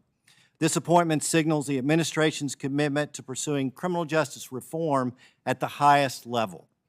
Though I strongly disagree with the assessment that our criminal justice system is broken, I share his observation that this appointment may well be intended by this administration to initiate a transformation of our criminal justice system, or as Judge Jackson has described it, a fundamental redesign of our system. And as we know from history, the United States Supreme Court can absolutely transform criminal justice for better or for worse. The Senate must now do its due diligence to ensure that the ideology of the anti-incarceration and anti-police movement, views that the Biden administration seemingly has increasingly embraced, is never permitted to make its way onto our Supreme Court. As detailed in my written testimony, criminal justice advocacy groups have repeatedly highlighted Judge Jackson as a jurist focused on serving the most vulnerable and giving a voice to the voiceless, referring also to the socioeconomic and racial status of the offender population as evidence of a biased and broken system, while overlooking the inconvenient reality that the race and socioeconomic status of a crime victim is often identical to his or her offenders. A 2018 report by the Bureau of Justice Statistics found that the offender was of the same race or ethnicity as the victim in 70% of violent offenses involving black victims and 62% of violent offenses involving white victims. That same report showed that the largest percentage of violent crime victims were from households with annual incomes of less than $25,000 annually. Another study on crime victims found that the overall risk of violent victimization is highest among persons who are younger, male, black, living in the poorest households, and living in urban areas. These voices matter too. And Judge Jackson's now infamous law review article gives me no assurance that she would give voice to the voiceless victims of sex crimes. In that note, she questioned the necessity of sex offender community notification requirements, a common sense public safety measure that this body passed with bipartisan support and that the public overwhelmingly approves. Remarkably, the word victim did not appear once in her analysis. Promoting the false creed that the American criminal justice system is unfair, a reference Judge Jackson herself used in the opening line of a 2020 opinion, undermines justice itself. It denigrates the rule of law. It impedes the ability of law enforcement to protect and serve. It impairs the duty of prosecutors to keep violent criminals behind bars. All of this subverts the safety of the public and is most detrimental to the very voices Judge Jackson claims to speak for. I've heard nothing this week to alleviate my fear that Judge Jackson believes that a fundamental redesign is needed in our criminal justice system and that she would be so inclined to use her position on the court to this end. For this reason, I respectfully oppose her nomination. Thank you again for the opportunity to testify today and would ask that my written testimony be accepted for the record. Without objection, thank you, General Marshall. Dean Goldboff. Thank you, Senators, for the opportunity to comment on the nomination of Judge Ketanji Brown Jackson, whom I've known personally and professionally since 1998, and whose career I have followed closely since that time. I've taught constitutional law and legal history for 20 years at the University of Virginia, and I've served as the Dean of the School of Law since 2016. Today I'm speaking in my personal capacity, not my official capacity as Dean, and my testimony is not based on the views or positions of the University of Virginia. It is based rather on my personal views as a scholar, placing Judge Jackson in both a broad historical perspective and the context of contemporary thought on the judicial role. My conclusion is that the Supreme Court and the nation will benefit enormously from the keen intelligence, impeccable integrity, broad experience, and intellectual open-mindedness of a Justice Jackson. Before I turn to the main portion of my testimony, let me add my historian's brief reflection on the historic nature of this appointment. It was some 56 years ago that the Senate confirmed Constance Baker Motley, Judge Jackson's role model, to be the first Black woman judge on any federal court. That Judge Jackson shares Judge Motley's birthday is, as has been said, a happy coincidence. That she shares her status as a trailblazer is far more than that. It is causal. She and we would not be here today without Judge Motley and others like her who paved the way. I have three main points. First, Judge Jackson is eminently qualified to serve on the Supreme Court of the United States. To illustrate with just a few numbers, she holds 2 degrees with Latin honors from Harvard University. She has served as a law clerk to 3 federal judges, nominated by presidents of 2 parties. She has been confirmed by bipartisan votes of the Senate 3 times to federal office. Altogether, she has accumulated 26 years of legal experience, 7 in private practice, and 19 in public service, including 2 years as a federal public defender, 6 with the Bipartisan Sentencing Commission, and 9 years as a judge on 2 federal courts. You know all this, but this abbreviated description both makes clear that Judge Jackson will bring enormous distinction to the Supreme Court and highlights how her varied experience will enrich both her own opinions as a justice and the collective deliberations of the court. That Judge Jackson has represented clients from well-resourced corporations to the indigent and unpopular is testament not only to her robust embrace of every lawyer's obligation to serve the public, but also to her commitment to the rule of law in an adversarial system in which every party is entitled, and criminal defendants are constitutionally entitled, to zealous advocacy. Her insights from the district court will especially enhance the Supreme Court's understanding of how trial courts implement their decisions. This brings me to my second point, about the salutary judicial approach Judge Jackson has developed out of this varied experience. As a trial judge, she has shown deep respect for precedent. She has written about the importance of stare decisis, which informs her view of the judge's role in our constitutional scheme as simultaneously crucial and modest. Accordingly, her opinions are based on precedent and committed to the rule of law. They are fact-based and pragmatic, open-minded, and analytical. Among the more than 500 cases that Judge Jackson has decided, whether the matters at hand concerned environmental regulation or immigration law, criminal charges, employment discrimination, or business disputes, she has found in favor of both plaintiffs and defendants, for individuals, nonprofits, businesses, and the government. One simply cannot presume what Judge Jackson's ruling will be based on the party's political affiliations, positions in the world, or other characteristics. Rather, what remains constant across these hundreds of opinions is Judge Jackson's commitment to applying precedents to the facts before her, maintaining procedural consistency, reasoning with common sense and humanity, and doing justice for the parties consistent with the rule of law. These traits place Judge Jackson in the heartland and the mainstream of the American judicial tradition. My final point is personal as well as scholarly, about the connection between Judge Jackson and Justice Stephen Breyer, for whom she and I both clerked. Judge Jackson is very much her own judge, and her judicial approach stems from her own experience and the mainstream currents of judicial thought in the 21st century. That said, 2 similarities bear highlighting. First, Justice Breyer and Justice Jackson shared their deeply held patriotism, which they both absorbed from family members who dedicated their professional lives to public service. Judge Jackson believes as deeply as Justice Breyer in service to American values and in the value of the American Constitution. Moreover, Judge Jackson, like Justice Breyer, has always been as interested in hearing the views of others as in sharing her own. She has worked with lawyers from across the political spectrum and found consensus with her colleagues on the Sentencing Commission and the D.C. Circuit. After Justice Breyer announced his retirement, I reflected, as I think many of his clerks did, that the lessons he taught me are ones I rely on every day. The appetite for dialogue, optimism, open-minded and open-heartedness, and joy.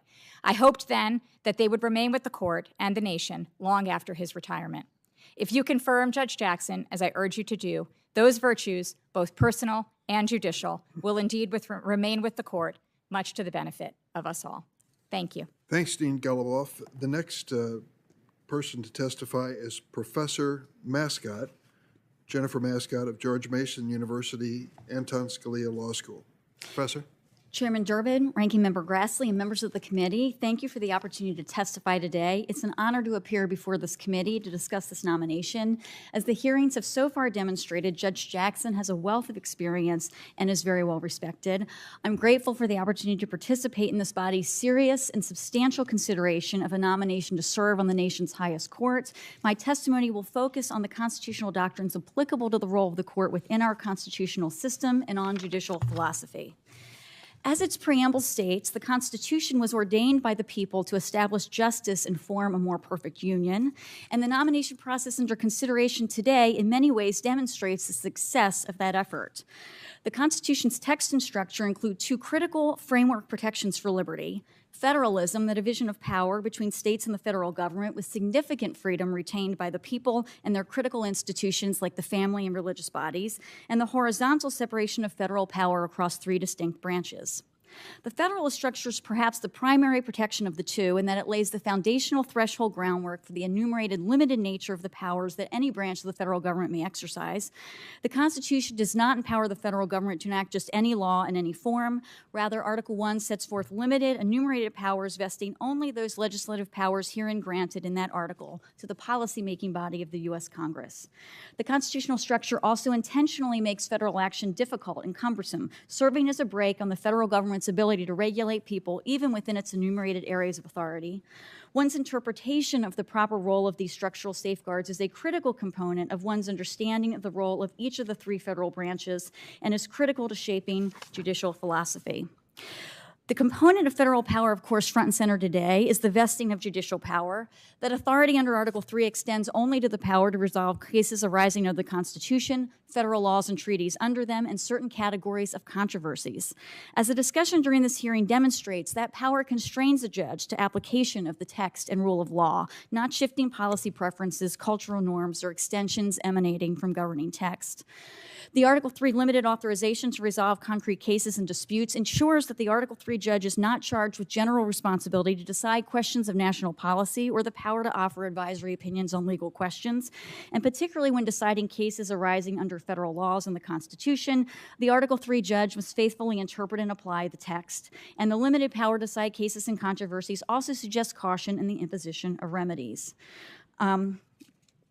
An Article III nominee's judicial philosophy should reflect deep awareness of these limitations. As a number of Supreme Court nominees before this body have previously testified, the interpretive philosophies most consistent with the constitutional role of a judge are originalism and textualism.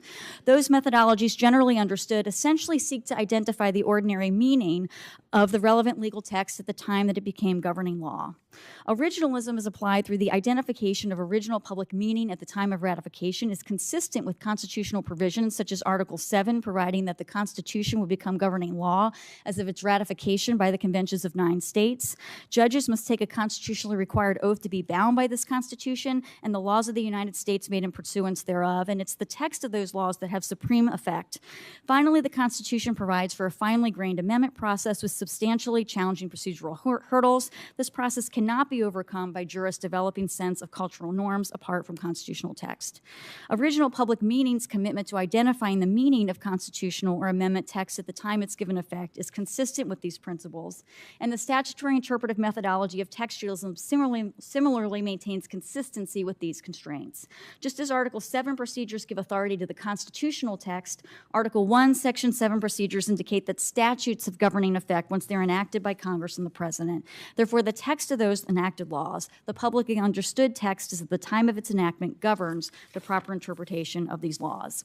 In testimony and statements, Judge Jackson, like prior nominees representing a range of views and jurisprudential approaches, has articulated general support for originalism and textualism, but commitment to these methodologies hinges on their application in practice. When asked about judicial philosophy, Judge Jackson has declined to identify express commitment to a particular philosophy, instead focusing on a multi-step interpretive method, highlighting the steps she'd taken deciding cases, such as looking at briefs, the factual record, congressional intent, purpose, and precedent. It's challenging to definitively discern or predict a jurist's future methodological approach in the Supreme Court on the basis of service on a federal district court, but hesitance to commit to a particular judicial philosophy could leave flexibility for incorporation of various interpretive approaches during Supreme Court service.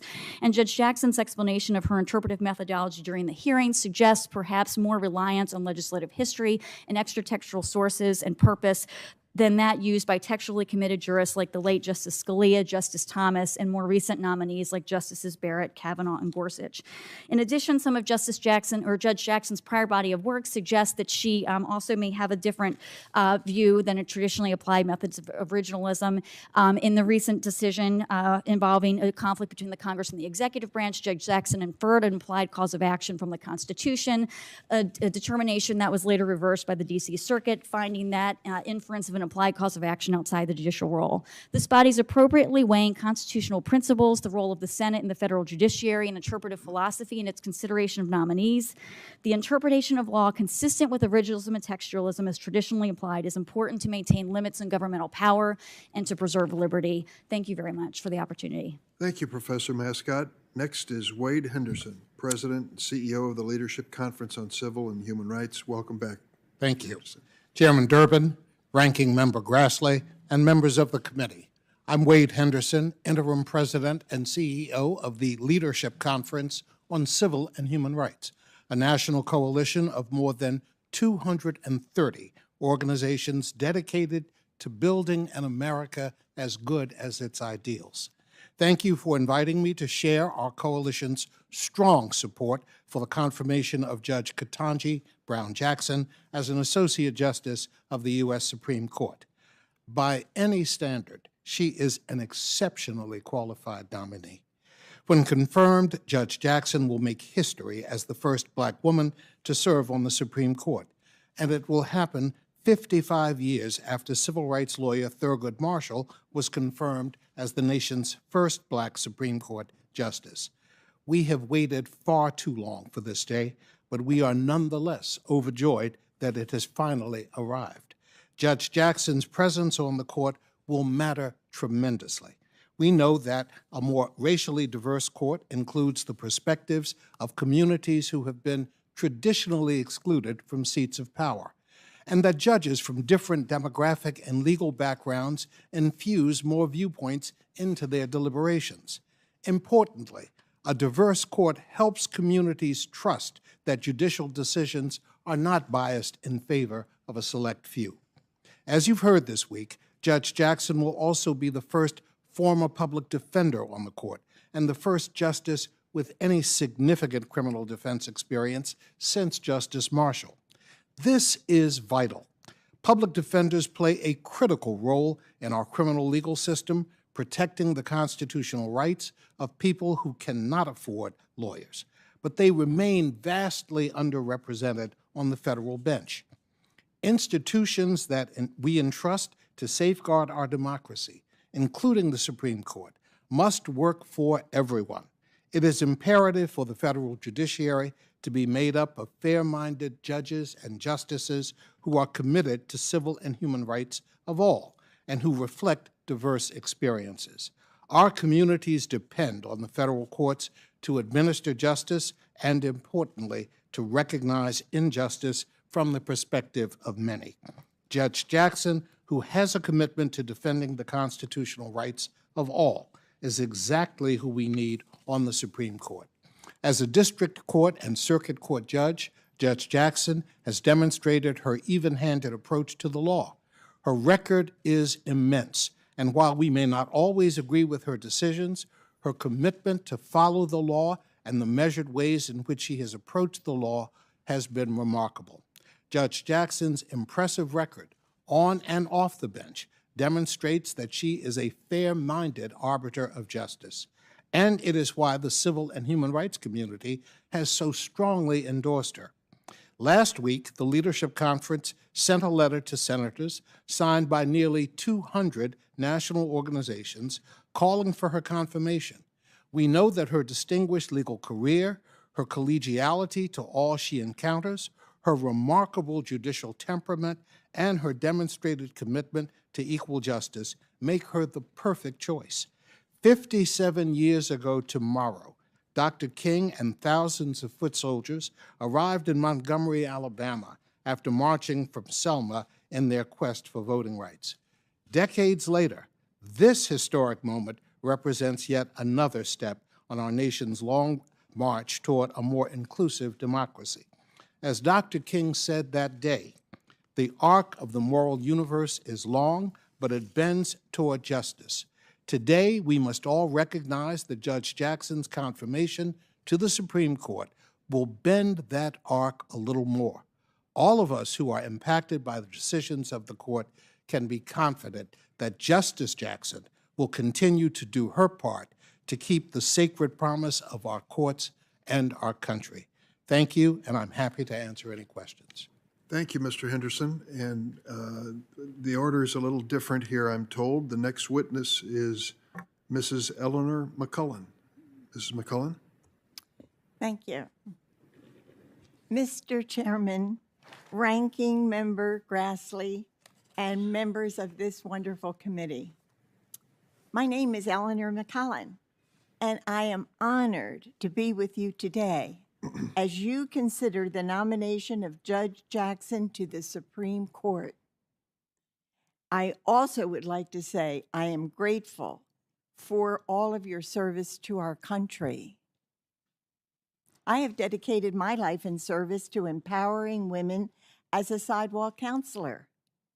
I was also the lead plaintiff in an important free speech case, McCullen versus Coakley. Today, I would like to touch on two topics that are very near and dear to my heart. The first, the importance of empowering and supporting pregnant women who feel alone and without options. Two, the importance of confirming judges committed to preserving one of Americans' most cherished freedoms, the freedom of speech. For over 20 years, I have served as a sidewalk counselor, and I offer hope, help, and love to the Boston women and their families. So many women I've met believe that their only choice is to end the life of their baby. It is in that moment of isolation and fear that I have the privilege of offering a different choice, one that empowers and encourages the woman to know she is fully capable of becoming a mom and pursuing a job and going to school and having a successful and happy life. When I see a woman coming down Commonwealth Avenue, I always say, "Good morning, I'm Eleanor. How can I help you?" It's a powerful moment when a woman looks at me and our eyes connect and she stops to talk. It's in that moment, I promise her, she will never walk her journey alone. Of course, women often share with me their fears and their concerns about their pregnancy. I honor their thoughts and concerns, and I say, I understand. That is a challenge. But I also know you can do it with support, and I will support you with all my kinds of support. I will stand with you throughout the 9 months and beyond. I will hold your hand. I'm able to provide the mothers whatever resources they might need in that moment, including medical care, financial support. Of course, they come to our house. Of course, baby clothes and bassinets. I've had many, many, many, many baby showers. Of course, if some of my mothers want to go to school, we're able to help them financially to go back to school. And I just stick with the mothers and their families for as long as they need my help. For me, it's a joy to be able to offer women love and kindness, no matter what time of night or day they might call and need me. And being able to watch the children grow up, children who wouldn't be here had the mother not stopped to talk to me, this is an incredible privilege. In the midst of this joy, however, I know firsthand the pain of being unable to serve women when the government tries to violate our right to free speech. In 2007, Massachusetts enacted a buffer zone. It was a law prohibiting pro-life speakers from coming within 35 feet of the entrance of an abortion facility. As you might imagine, this prevented us from being compassionate and serving women and their babies because the law prevented us from having quiet, intimate conversations with them. I quickly realized that if I wanted to continue supporting women and babies, as a sidewalk counselor, I had to challenge the law. Even though I never thought I'd be part of a lawsuit, I knew I couldn't compromise or allow Massachusetts to rob Americans of our constitutional freedoms. So I stood for women. I stood for the babies and for every American's right to free speech, regardless of their views on life and abortion. I was deeply saddened to find out that Judge Jackson, while in private practice, advocated in favor of Massachusetts' previous buffer zone law in her amicus brief on behalf of abortion clinics. She and her colleagues maligned pro-life counselors, characterizing us in ugly and false ways.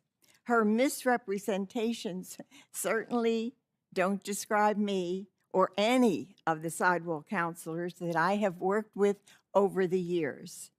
Indeed, the entire reason I challenged the buffer zone law was because I did not want to shout from a distance or come across as a woman with no compassion. Thankfully, in 2014, all 9 justices of the Supreme Court ruled that Massachusetts' buffer zone did violate the First Amendment. When a woman is alone, sidewalk counselors walk with her in that moment. When a child is just minutes from losing his or her life, sidewalk counselors serve as their voice. The unborn have no voice.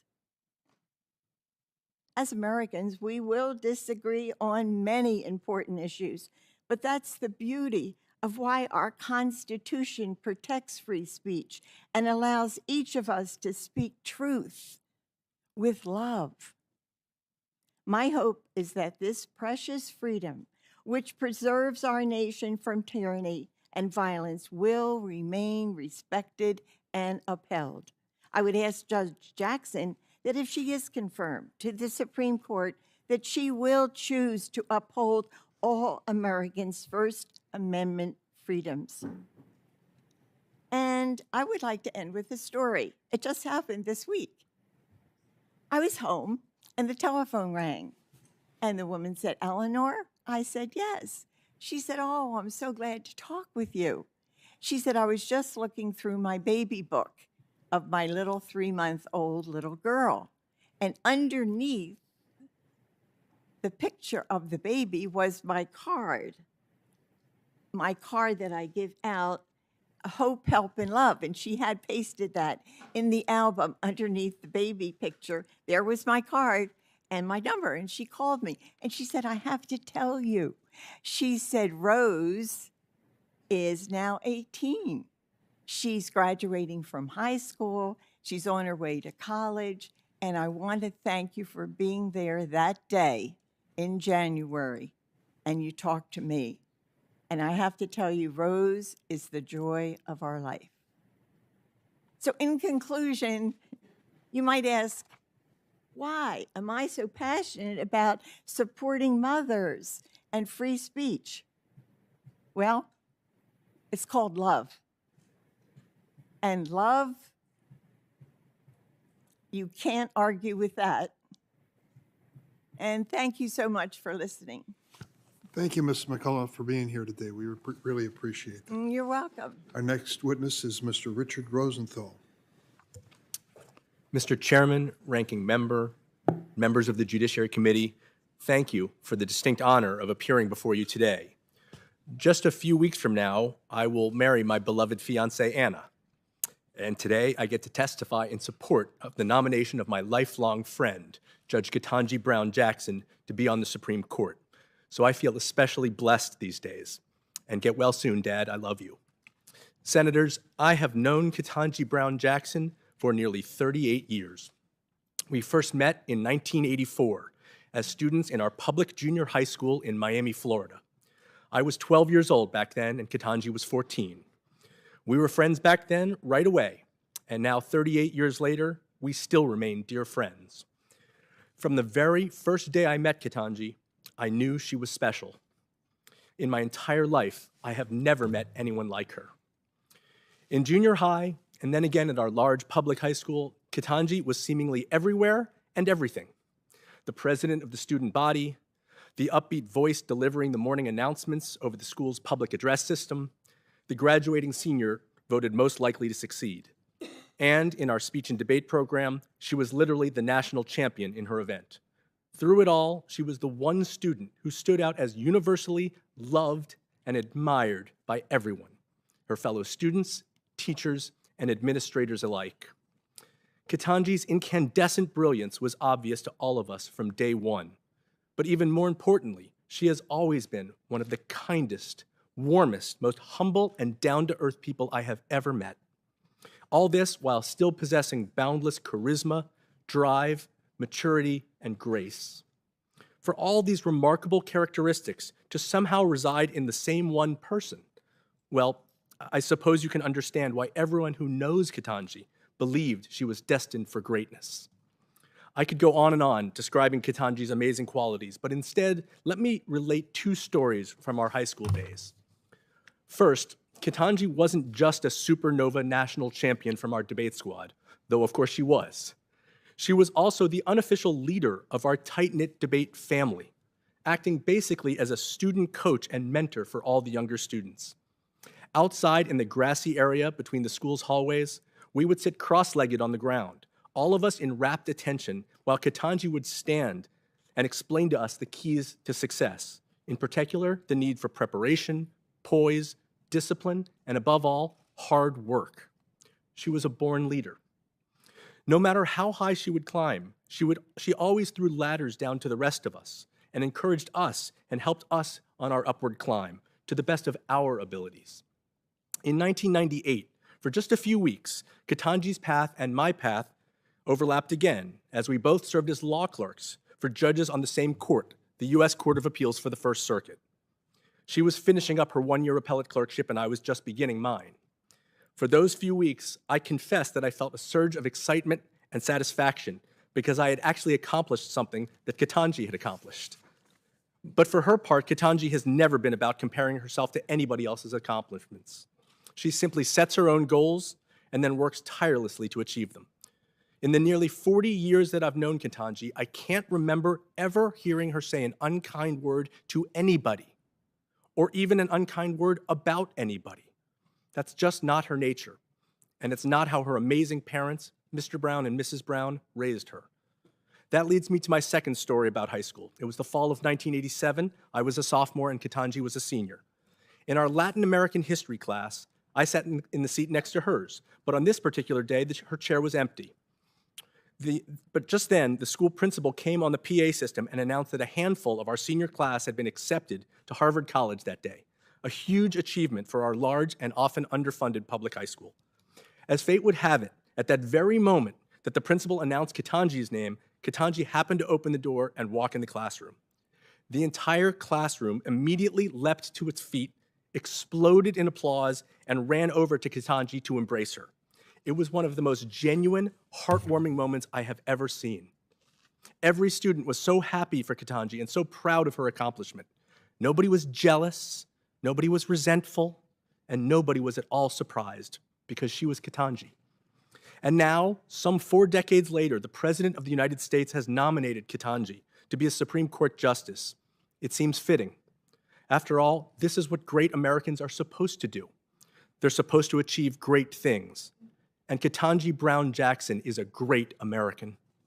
Personally, I feel blessed to have been born in a country that can produce such an extraordinary person. My parents of blessed memory were Jews who escaped persecution in Nazi Germany. And they, along with my dear parents, always reiterated to me and my siblings what an amazing country this is, because in America, anybody can succeed, no matter who they are, what they look like, or where they come from. My grandparents and my parents were right. In America, a great person like the Honorable Ketanji Brown Jackson can indeed succeed and can ascend to positions of great trust and great responsibility. Members of the Senate, by confirming this extraordinary woman to a seat on the Supreme Court, you will honor everything that is good and right about America. For the good of our country and for the good in our country, I hope that you will. Thank you. Thank you, Mr. Rosenthal. Ms. Keisha Russell. Good morning, and thank you for the opportunity to testify. I'm a constitutional lawyer at First Liberty Institute. First Liberty is a national legal organization with a mission to defend and restore religious liberty for all Americans. In addition to being a lawyer, I'm also the daughter of Jamaican-born parents, and I'm a former elementary school teacher in Atlanta Public Schools. I'm here to explain how critical race theory may impact a judge's judicial philosophy, including the fulfillment of her oath to uphold the Constitution, as well as to remain impartial and uphold the integrity and independence of the judiciary. Critical race theory, or CRT, is a subset of critical theory that began with Immanuel Kant in the 1790s. Critical theory rejected the principles of the Enlightenment and the Age of Reason on which the American Republic was founded. Critical theory teaches that all human relationships are relationships of power between the oppressors and the oppressed. The oppressor-oppressed lens of critical theory helped establish totalitarian ideologies such as Marxism and Nazism. CRT's key assertion is that racism is not the result of individual conscious prejudices, actions, or thoughts, but rather that racism is a systemic and structural force. CRT teaches that racism is embedded in America's legal systems, institutions, and capitalist economy, and it demands whiteness as a societal norm. I will address 3 of CRT's erroneous assumptions and the possible impact on judicial philosophy. Number 1, believing that America was founded on racist ideals is wrong and incompatible with a judge's oath to uphold the Constitution. CRT proponents claim that America was founded and the Constitution was drafted to promote racism and slavery. Historians have debunked this claim as false. The truth is that America's founders were divided on this issue of slavery, and many of the founders were abolitionists. America's core ideals of freedom and equality, expressed in the Declaration of Independence and the Constitution, sparked the movements that led to the eventual elimination of both slavery and Jim Crow. CRT is sometimes erroneously analogized to the civil rights movement, and some CRT proponents even assert that Dr. King was a critical race theorist, but he was not. Now, King would argue that Bull Connor, the head of the Birmingham, Alabama police, and the Southern racists were violating the principles of the American founding, but critical race theory would argue the opposite, that Connor was the fulfillment of the American founding, because America was founded to perpetuate this white supremacy. Ultimately, we cannot expect someone who subscribes to critical race theory to defend and protect the Constitution, because CRT asserts that the Constitution is not worth defending. Such a view completely contradicts the oath every judge takes. Number 2, a judge who embraces critical race theory perspective that America must address racism by encouraging racism cannot be an impartial judge. Contrary to CRT's assertion that racism is socially created, racism is the result of individual feelings of superiority and prejudice. There's no doubt that bad laws will further erase a society, but such racism must first be alive in the individual before it can become alive in society. Ultimately, when unaddressed prejudice gets married to power, there is going to be an unintended pregnancy, which will give birth to the evil of racism. Since personal prejudices advance a racist society, we cannot address racism by encouraging racist behaviors. Mr. Kendi, one of CRT's advocates, brazenly declares that the only remedy to prevent discrimination is future discrimination. In essence, CRT proposes that the oppressed group must be granted advantages in society to the detriment of the oppressor group in order to address past injustices. Adherence to CRT removes the principle of equality before the law that is necessary for just decision-making. Consider, for example, how a CRT philosophy could influence a judge's view in criminal sentencing. If a judge believes that the only way to correct racism is to provide advantages to blacks and disadvantages to whites, this would create dire injustices in that judge's practices. A judge who embraces CRT's views may engage in favoritism and partiality, contrary to the judicial canons. Number 3, a judge must uphold the integrity and independence of the judiciary, and she cannot do so if she considers systemic racism in her decision-making. While racism is alive in the hearts of many people in our country, it does not determine the outcome of any minority's educational, professional, or economic accomplishments. My own testimony is a reflection of this truth, as I am a first-generation American and the daughter of Jamaican-born parents, and despite the fact that my parents came to this country to build a life for themselves from the ground up, my parents still raised many successful children. And CRT does not acknowledge that regardless of the struggles that people face in life, we are all individually responsible for the lives we live and the success we attain. Instead, CRT makes race the predominant relevant factor. Every lawyer and judge promises to defend and protect the U.S. Constitution, but she cannot uphold this oath if she believes that the Constitution and the principles of America's founding are inherently racist and inherently flawed. Neither can a judge remain impartial and administer judges independently if she holds a philosophy that correcting racism requires affording privileged classes less justice than oppressed classes. Ultimately, a judge should consider America's history as a lesson and a blueprint for why and how we must constantly seek to uphold and protect America's founding promises. For these reasons, First Liberty opposes the nomination, and I thank you for the opportunity to testify today. Thank you, Ms. Russell. And next is Captain Frederick Thomas. Good morning. Committee Chairman, Senator Richard J. Durbin, and Ranking Member, Senator Charles E. Grassley, and members of the U.S. Senate Committee on the Judiciary. I bring you greetings on behalf of the Executive Board, members, and constituents of the National Organization of Black Law Enforcement Executives, NOBLE. My name is Frederick L. Thomas, and I am the National President of NOBLE and current captain for the East Baton Rouge Parish Sheriff's Office in Baton Rouge, Louisiana. I have served more than 30 years in law enforcement profession and 26 years in the Louisiana Army National Guard. I am a U.S. military combat veteran who served in support of Operation Iraqi Freedom. The organization I represent is NOBLE, and the mission is to ensure equity in the administration of justice and the provision of public service to all communities, and to serve as a conscience of law enforcement by being committed to justice by action. NOBLE has approximately 50 chapters and represents over 3,400 members worldwide that consists of chief, executive officer, and command level law enforcement officials from federal, state, country, county, municipal law enforcement agencies, and criminal justice practitioners. It is an honor for NOBLE to provide written testimony on the nomination of Ketanji Brown Jackson to be Associate Justice of Supreme Court of the United States. We endorse President Joe Biden's nomination of the Federal Appeals Court, Judge Ketanji Brown Jackson, to serve on the U.S. Supreme Court. A graduate of Harvard Law School, Judge Jackson brings a long and impressive resume, including her background in public service, experience as a federal public defender, and a federal judge on the U.S. Court of Appeals for the District of Columbia. Throughout her career, Judge Jackson has demonstrated deep knowledge and respect for law, balanced judgment, and unwavering commitment to justice. She is intimately qualified to serve on the highest court in the land. NOBLE joins the International Association of Chiefs of Police, Fraternal Order of Police, the more than 60 top law enforcement leaders and former Republicans and Democratic attorney generals endorsing Judge Jackson. She has a unique perspective on the needs of law enforcement through the association of her family members in the profession. Judge Jackson has two uncles who were career law enforcement officers. One was the detective for the Miami-Dade County, and the other rose to the rank of become chief of police for Miami Police Department. In addition, her brother served as an undercover officer in a drug sting unit in Baltimore after graduating from college.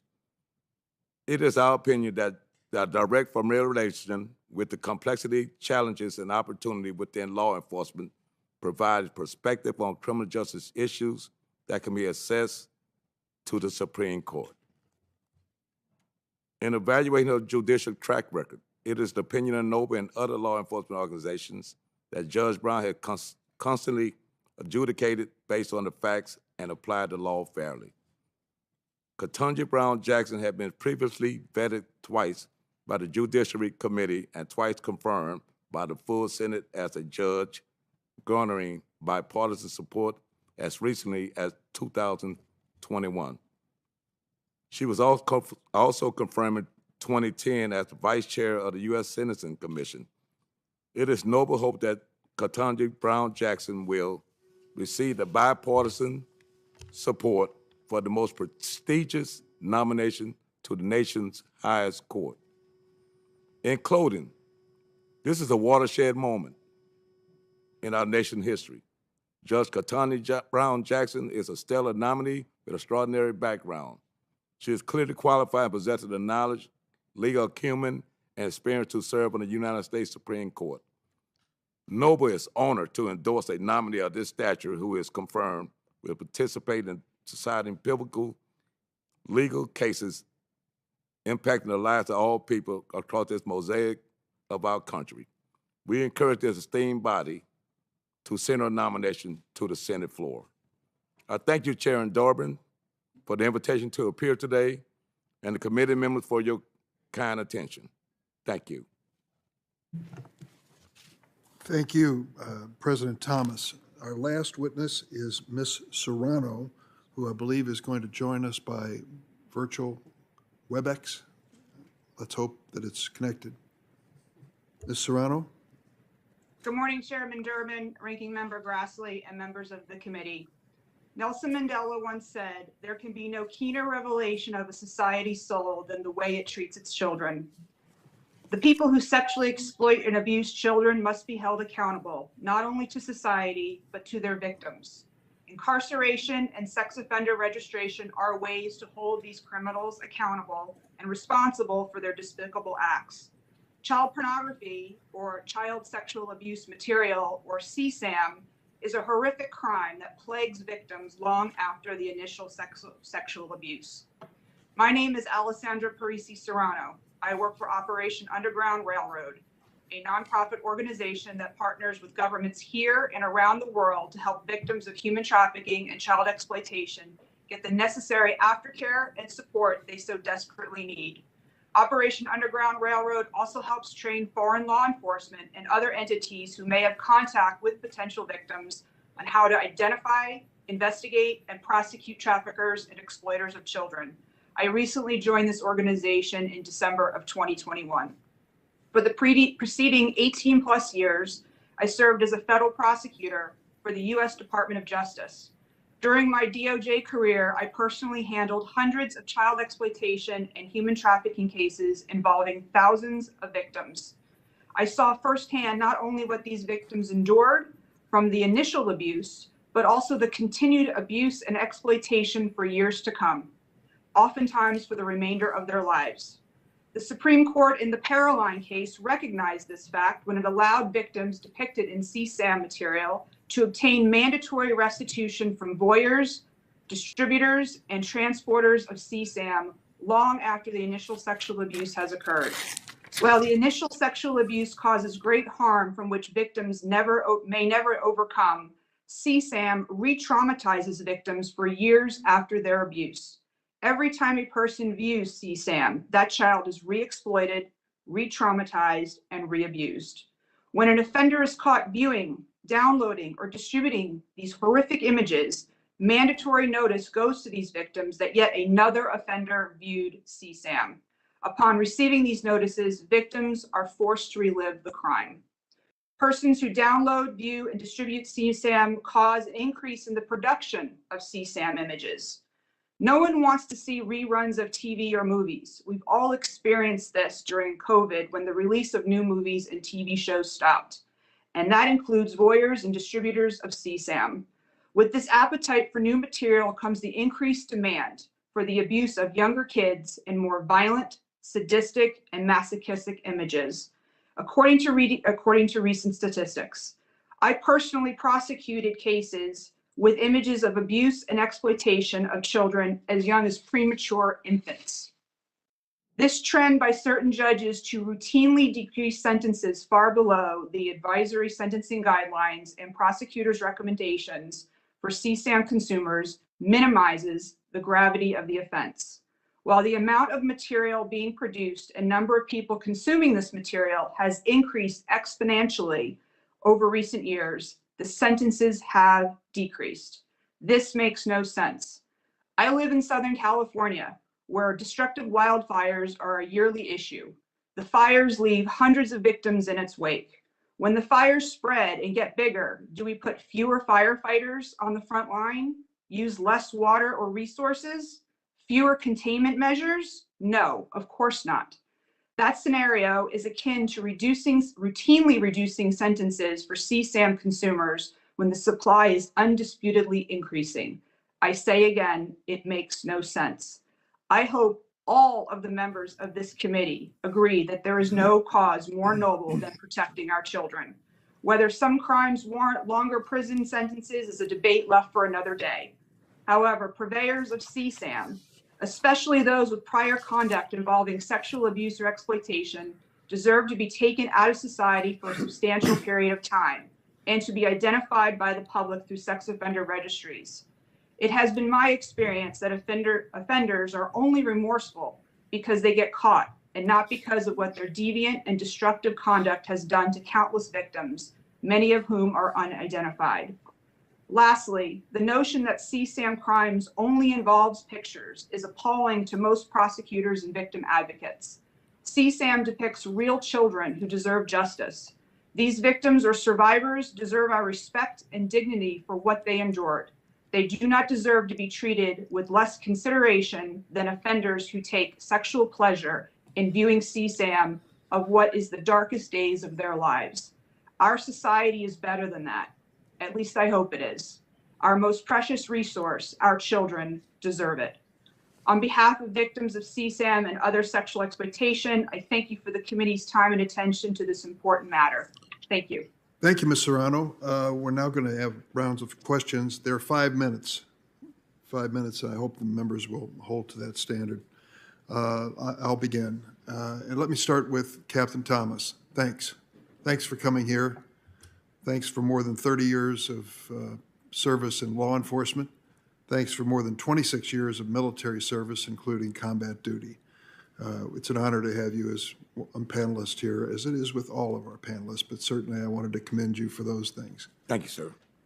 You're probably aware of the fact that Judge Jackson has received the unqualified endorsement not only of your organization, Noble, but also of the Fraternal Order of Police and the International Association of Chiefs of Police, in addition to other law enforcement officials. Are you aware of that? Yes, sir.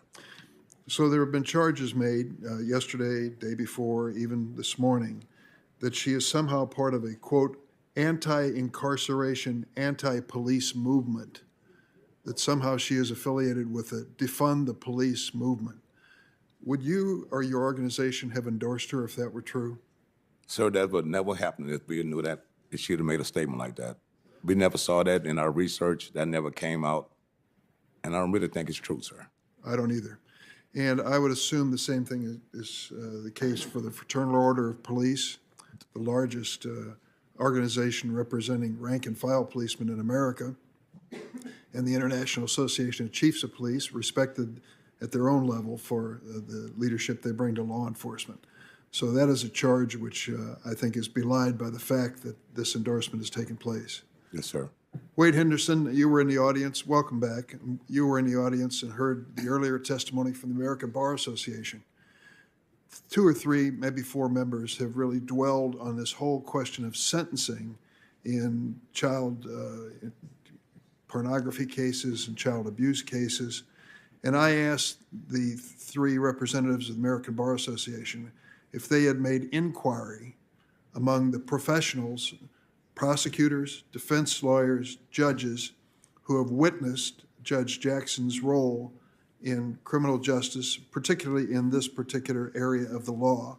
And they testified that they had consulted with 250 professionals to reach their conclusion of giving her a unanimously well-qualified rating. And I asked them during the course of this, since we spent so much time here with 3 or 4 members dwelling on that issue, whether they found any evidence to back up the charges that were being leveled at this committee level, and their answer was no. No evidence, not at all. You would think that one person out of 250 would have found the same conclusions as 3 or 4 of my colleagues did in the last several days. What is your conclusion from that? Mr. Chairman, your questions to the American Bar Association representatives, in my view, were dispositive of this issue of whether Judge Jackson in some way was outside of the legal mainstream of other jurists or somehow tolerated the abuse of children implicitly by the questions that were posed. I thought their responses this morning were completely dispositive. I began when I saw the testimony yesterday thinking that, unfortunately, this hearing has devolved in some ways to a partisan attack on an otherwise extraordinarily well-qualified nominee. By any standard, Judge Jackson's record, both on and off the bench, her academic achievements are unparalleled with almost anyone who has been appointed to the Supreme Court. A failure to find her vulnerable on the basis of qualification has somehow led to a series of questions focused on 7 decisions that she rendered in sentencing that, in my view, bordered on the demagogic. I think when one takes a look at the repeated effort to pose questions about her record somehow being outside of the mainstream, indeed reinforced that view.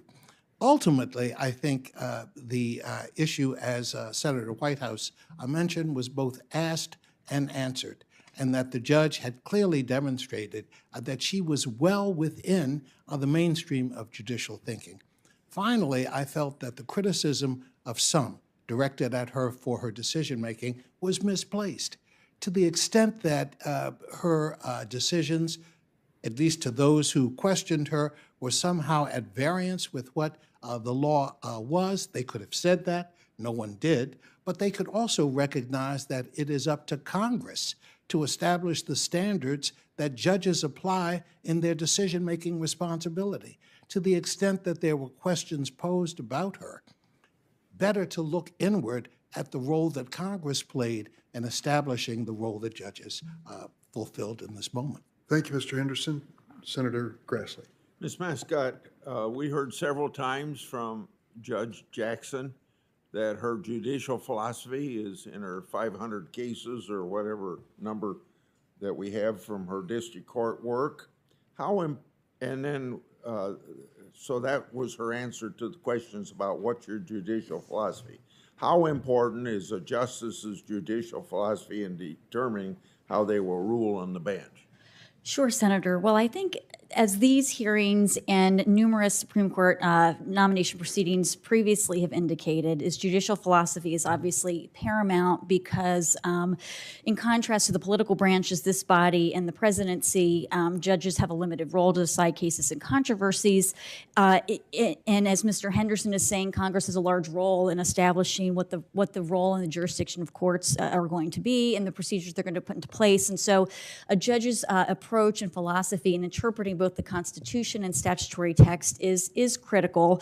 And in the past, I think nominees that have gone on to serve on the Supreme Court and be committed and consistent and exclusive in their adoption of originalism and textualism have clearly discussed those methodologies, those philosophies, expressed commitment to them before this body, and articulated their grounding in the Constitution.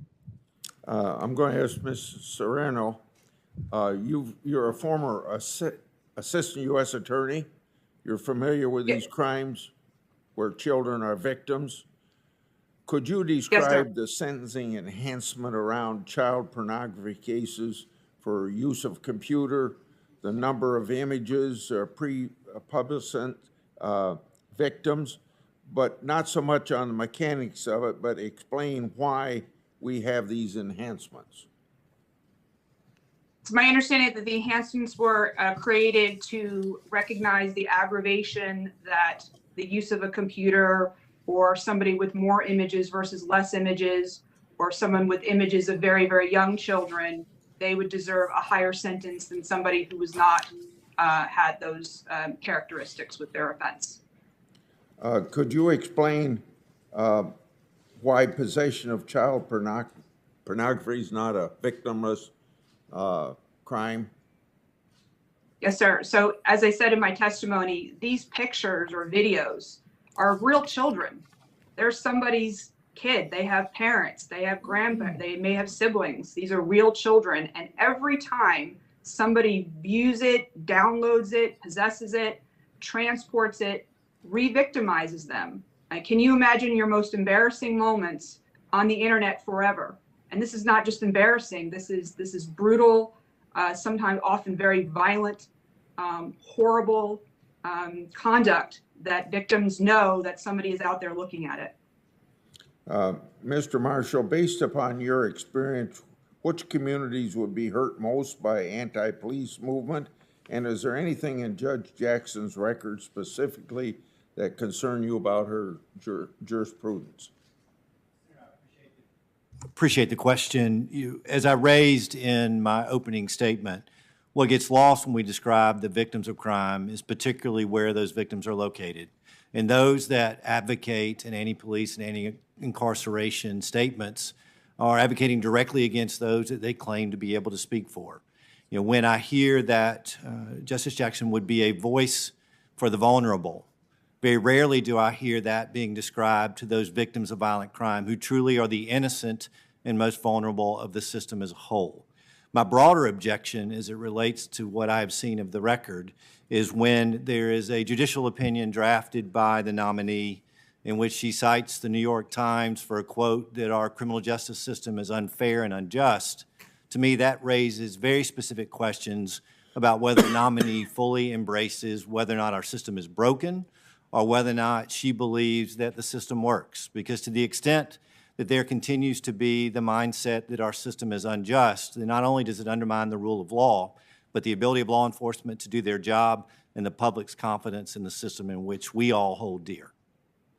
Mr. Russell, mindful of the fact that Judge Jackson told us more than once that critical race theory never entered into her opinions or maybe even a matter of discussion, if a judge or justice is making decisions based upon that theory and those principles, how might we see that reflected in their opinions?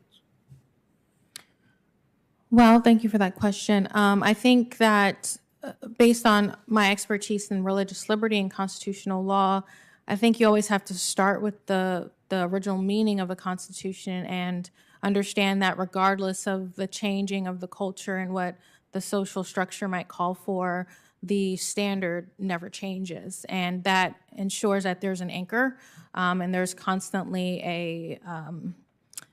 a foundation to go back to. And so if you look at the Constitution through the lens of CRT, then you're going to assume that it's inherently flawed and incorrect, and you're less likely to view it as being something or a source that you need to go back to or a source that should be relied upon, and certainly not in the original meaning, because the original meaning is going to be inherently discriminatory if you look at it through that lens. And so if you see it reflected in opinion, say in a religious liberty case, you might be inclined to say change that original meaning in order to reflect the current culture's new understanding of what religious liberty should mean. Thank you, Mr. Chair. Thank you, Senator Grassley. Senator Whitehouse. Thank you, Chairman. Ms. Russell, Ken Klakowski worked for First Liberty before he went to the Department of Justice to become senior counsel to Assistant Attorney General Jeffrey Clark and participate there in the drafting of a proposed letter in an effort to overturn the presidential election in Georgia. Did you personally or did your organization have any role in helping to prepare or facilitate the preparation of that letter proposed by Jeffrey Clark? No. Thank you. Mr. Marshall, you were the chairman of the Republican Attorney General's Association and the Rule of Law Defense Fund in the run-up to the January 6th assault on the Capitol. And Rule of Law Defense Fund sent robocalls urging recipients to march to the Capitol on January 6th. Were you personally present in Washington, D.C. on January 6th? Your microphone should probably come on. I was not. Did RAGA or RLDF have staff present here? Can't speak to that, but Senator, what I can tell you is that we've denounced lawlessness. Not only is it related to what took place on January 6th, but also the lawlessness that continues to go on across our country with violent crime. And what I would hope is, as part of this hearing, that this body is likewise questioning our nominee about her philosophy on criminal justice as it relates to decisions she would make on the court. Did you personally know of or approve the text of the robocall that went out from RLDF? No. Do you know how that robocall was funded? Was that out of general revenues of RLDF, or was a specific solicitation made to fund it? No knowledge. No knowledge? Did you personally solicit funding for that robocall? Senator, I've made multiple comments here already. The question before this body is the nomination. I get to of ask Judge the Jackson. questions. Yes, sir. And my what question I'm to telling you you is, is did that you we have denounced personally what took place that day, as we do money continue to denounce the for the violence taking place RLDF across this country. robocall that day? Pretty simple question. Yes or no, did you personally solicit money to support the robocall that brought people to the Capitol and who then assaulted the Capitol? No. Very well. Did you have any contact with members of Congress in any effort to keep the electoral process open through objections to give those coming to assault the Capitol time to breach the Capitol and disrupt the elections process? No. Have you offered any testimony to the January 6th Commission? Have not been asked. You've not been asked. As you sit here, you enjoy the protection of the Capitol police officers who are here and who defended our Capitol against the assault on January 6th by the crowd that your organization helped recruit. Do you have anything to say to them, particularly to those who were injured in the line of duty on that day?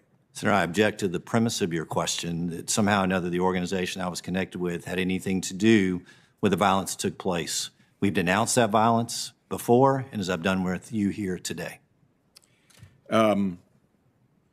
Is Joseph R. Biden of Delaware the duly elected and lawfully serving President of the United States of America? He is the President of this country. Is he the duly elected and lawfully serving President of the United States? He is the President of our country. Are you answering that omitting the language duly elected and lawfully serving purposefully? I'm answering the question. He is the President of the United States. And you have no view as to whether he was duly elected or is lawfully serving? I'm telling you he's the President of the United States. No further questions. Senator Cornyn? To me, one of the most important aspects of the confirmation hearings is the opportunity to revisit first principles about our government, separation of powers, freedom of speech. Ms. McCollum, thank you for your eloquent testimony about the importance of free speech. But I want to, Professor Mascott, I want to start with you and take you back to the Declaration of Independence, where it says that government derives its just powers from consent of the governed. And while we heard a lot from the nominee about staying in her lane, not making policy and the like, I personally believe that many judges have a blind spot when it comes to things like substantive due process or articulating new and unenumerated rights and eliminating any discussion or debate or even vote on some of those rights that they discover because the judiciary says this is the way it is and we don't care what anybody else thinks. Could you just describe for us the danger of eliminating from consent of the governed some of these important decisions under the guise of judicial lawmaking, like substantive due process? Yes, Senator. Thank you for the question. And I think it's great to go back to considering the consent of the governed, obviously, because the right of the people and liberty is foundational to our constitutional system. And as my written testimony goes through in more depth than I mentioned today, I mean, I think there are multiple structural limitations in the constitutional system, some that we often overlook, that lead to quite a modest role for judges. So first, there's the role of federalism of the states, the people, our important institutions like religious bodies, the family, continuing to have a great say, we the people, that limits really the power under the text of the Constitution that the federal government in any branch is supposed to exercise. The federal government is one of limited powers, correct? That's correct, Senator, listed in Article 1 of the U.S. Constitution. And so that structural constraint is the first threshold thing to be considering when thinking about the federal role and the where the source of the legal and constitutional authority for law to begin with. And then even within that system, as this body's discussed many times, there's the separation of powers among three branches. And of course, with Congress being closest in elections to the American people and the president being elected,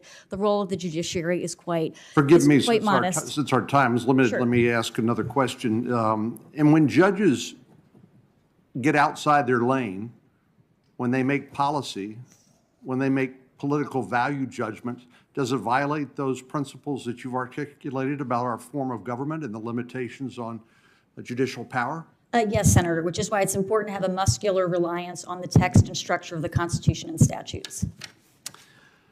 Ms. Russell, I know your practice involves protection and defense of religious liberty. That's another provision of the First Amendment that Ms. McCollum addressed, that beyond free speech, the freedom of religion in our country.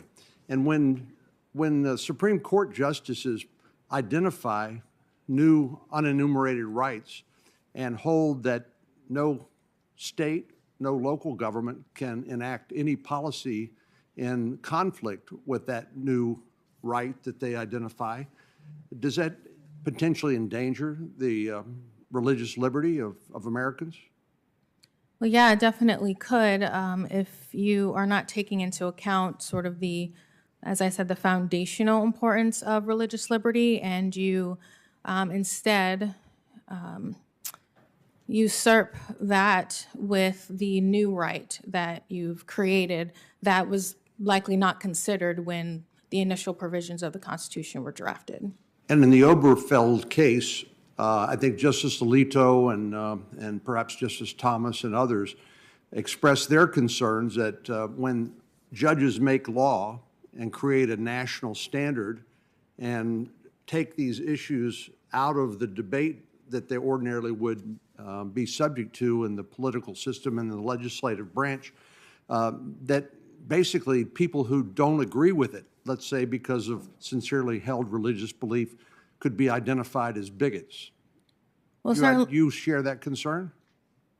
Well, yes, because certainly if you create a new right based on the current prevailing culture and their thoughts about whatever it might be, generally speaking, you're going to end up in a situation where everyone who has a traditional view of those subjects are going to be seen as the enemy, and they will be demonized in the culture. And it's the ultimate cancel culture.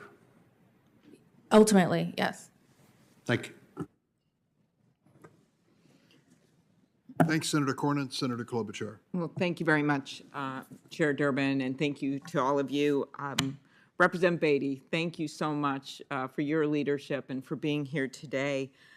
You talked about, in your testimony, about how there have been 115 justices, and only she will be the first, Judge Jackson, if confirmed, will be the first Black woman. And she will also be the first public defender. So those are two firsts sitting in the room where it happens, offering a different perspective. Could you give us your perspective? Two things. One, on what that means as someone that knows what it's like to go into an institution that didn't have different perspectives, that would be the House of Representatives. And two, just your view as a Black woman about the hearing yesterday. Let me start with your last question. And first of all, Senator, thank you for that. As I witnessed yesterday, and certainly want to say to Congressional Black Caucus member Senator Cory Booker, thank you yesterday It was emotional, it was heartfelt, but it also spoke not only to Black America, but to America, of how valuable this will be, because what we will see when she is confirmed is what America looks like. We are no longer looking at where we were 56, 65 years ago, but yet we're still fighting for the same thing. So I say to little girls, and especially little Black girls, it will be important for them to see that they could do what her best friend said of her when they were 12 and 14 years old. I think it builds hope for America. And we know that all too often as elected officials, and wanting to get more people who are representative of this wonderful America that we live in. And that includes making the change and having the courage as senators to confirm a Black woman, not because she's Black, and this is what I want you to hear loud and clearly, but because she is qualified. More qualified than most we have seen in this room. And that's not just based on my opinion or my thought, but it is based on facts. It is based on when you look through the 600 some opinions, when you look through the 12,000 pages that were sent here on what she did on the United States Sentencing Commission, the 70-some thousand pages that came from the Obama library, when you look at what all the fact-finding checkers have said about her record, I say look to each of us, and this is why it is important to me. There is not a perfect person in this room. Yesterday, a minority senator said he did not agree with everything that his colleagues were saying. So I think you can look at anything or any person and find something that you want to find fault with. But in this case, there are so many things that she has just been impeccable on her reverence for the rule of law, for her impeccable decision-making. She is not perfect, but she is amazing. And that's what I want America to know. And I just want to end with this because I am also chair of the Congressional Black Caucus. And I want you to know, while we are very diverse, our power is our unity. And we embrace and endorse her 100%. Thank you. Thank you very much. Thank you. Mr. Henderson, you've been a leader on voting rights. Yesterday, Judge Jackson talked about how the right to vote is a fundamental right in our democracy, as other nominees have said in the past. How can the court, in your view, particularly after what happened yesterday with the shadow docket case in Wisconsin, work to reestablish public confidence in voting rights cases? Very quickly. Thank you for the question. Thank you also for your leadership in trying to protect democracy in your role as chair of the Rules Committee. I think the court has a very important role to play to preserve the right of all Americans to the vote. We now see democracy under attack in unprecedented ways. It certainly began with the January 6th insurrection, but it continues now at the state level in some states that are rolling back protections that guarantee the right to vote. I am hopeful that the court will re-examine the role it has taken with regard to the Voting Rights Act, which it has stripped of its essential powers at the Supreme Court level. And I think a case has been made that there is a need for a new structured Voting Rights Act. And we hope, of course, that the Senate will ultimately come to accept that requirement. Well, thank you. Mr. Chair, I'm not going to ask another question, but I did want to say to you, Mr. Rosenthal, as someone who's kept my friends since middle school and high school, I especially enjoyed your testimony, and it reminded me of when I asked one of Sonia Sotomayor's friends in a similar panel, who was a friend from middle school or high school, what she was like at that point. Maybe it was elementary school, and he said, judicious. And I thought, so I enjoyed it very much. Thank you to all the witnesses. Thank you, Senator Klobuchar. We've been told by the Republican staff that the order based on early bird rule on their side is Senators Lee, Tillis, Blackburn, and Cruz. It appears, Senator Tillis, you're next up. Thank you, Mr. Chair. Thank you all for being here. I listened to your testimony and watched it in my office. Mr. Rosenthal, you're getting married in a couple of weeks. Yes, Senator. And also wish that your father returns to good health. Thank you. Captain Thomas, thank you for your law enforcement service and your service in Iraqi freedom. Ms. McCullen, I think this is the first time I've asked somebody questions who were actually a plaintiff in a Supreme Court case. It's an honor. Your testimony was unbelievable. Before I leave today, I hope I can get one of your cards. I think it reads sure. Hope, Health, and Love. Hope, health, and love. So you were at this abortion clinic as a counselor? Yes. Sidewalk counselor. Yesterday, I tried to make the distinction because I think some people were approaching that case as a pro-life or pro-choice case, and I was trying to make the point it was about freedom of speech. You agree with that? I think you said that in your testimony. Sure. Now, in the amicus brief that was created, I think there were quotes in there. So these weren't words necessarily of those who created the amicus brief, but they were quotes from, I guess, the plaintiffs in the original case that you were mean, in your face, aggressive, and I think that the other quotes said that they even felt like they may be shot by you. Now, I know that was a couple of years ago, but that seems to be not characteristics of your behavior. Would you agree with that? Oh, absolutely. Can you were out there. You were not the only one. Were there others out there as life counselors or? Sure. Yeah. Were any of them mean, in your face people that looked likely to shoot somebody? No, absolutely not. So tell me a little bit about I'm sorry, I got to go quick because I'd like to hear you talk. I'd like for you to repeat your opening statement. But tell me about I was trying to get with Judge Jackson yesterday, who incidentally, Congresswoman, I think is eminently qualified. And I find it hard to believe that anybody on my side of the aisle would disagree with that. So this has more to do with the application of philosophy and worldviews that could potentially influence. But I think you should make no mistake that I agree with the ABA, that she is highly qualified, and I'm glad to see she got that rating. But I'm trying to get an idea of what it was like on the ground.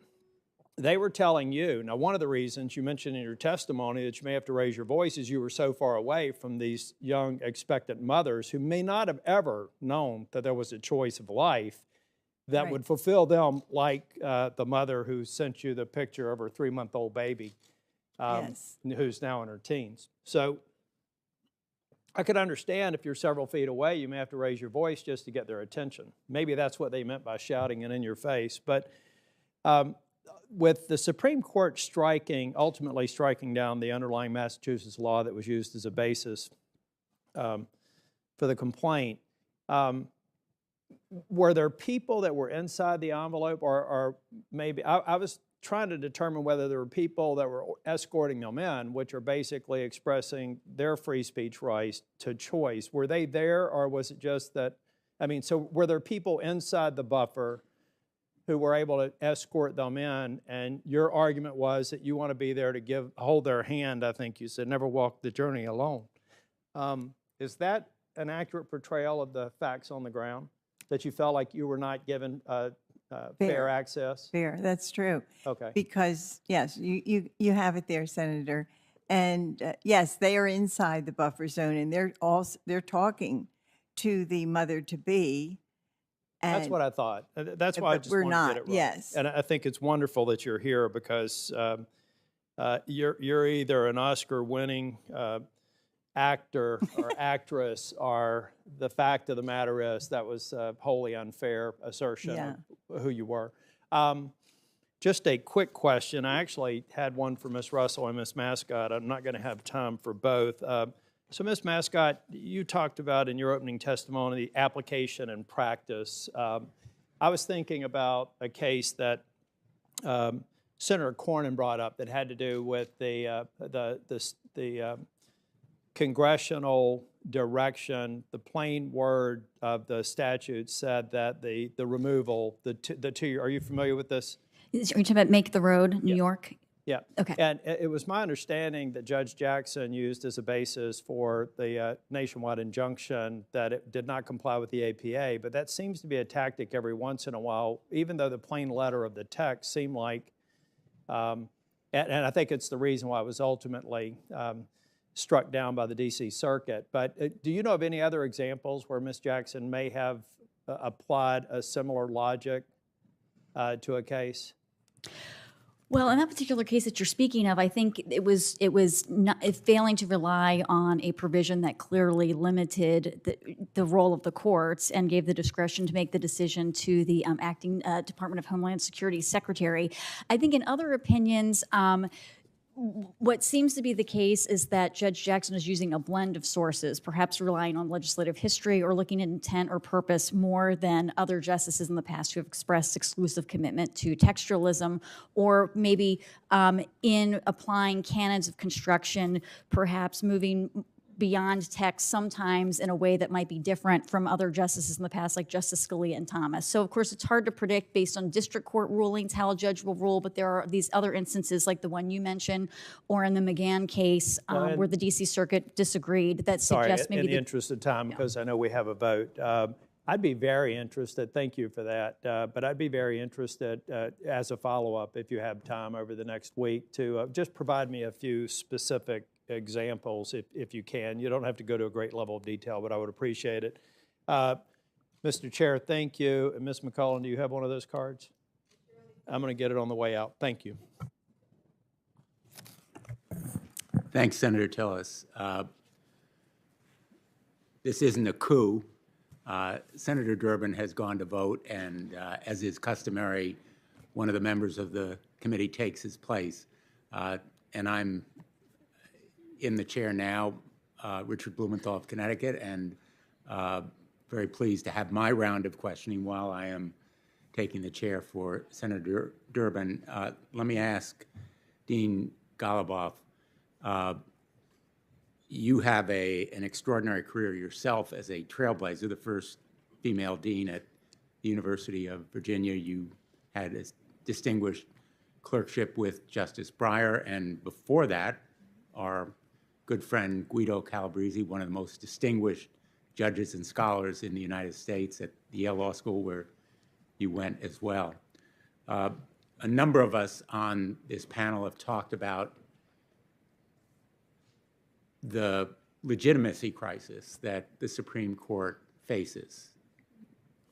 Maybe the result of self-inflicted wounds, maybe the result of the times in which we live, but Justice Breyer's very thoughtful, deliberate, methodical approach, as was outlined by Judge Jackson as well, seems to be one of the hallmarks of his ability to bring the court together to overcome divides and disagreements, which in my view is very important at this point in the court's history. Would you agree? I would. And maybe you could elaborate as to why that is important for this court at this moment in its history. I think the court's authority, as Professor Mascott has been talking about in the separation of powers, really comes from its deliberative nature. It doesn't have the power of the sword. It doesn't have the power of the purse. What it has is its reality and perception of being a neutral arbiter. And I think Justice Breyer played a critical role in enhancing and facilitating deliberation across all of the justices of the court. And I think everything that we know about Judge Jackson suggests she will do exactly the same thing.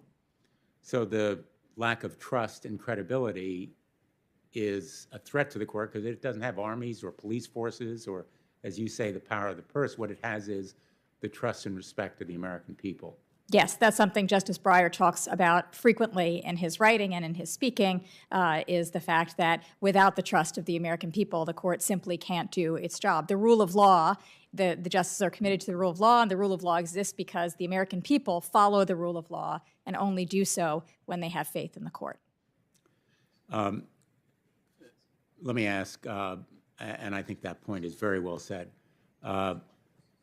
Congresswoman Beatty and Mr. Henderson, we are celebrating here a remarkable achievement. I've said it should have happened long ago.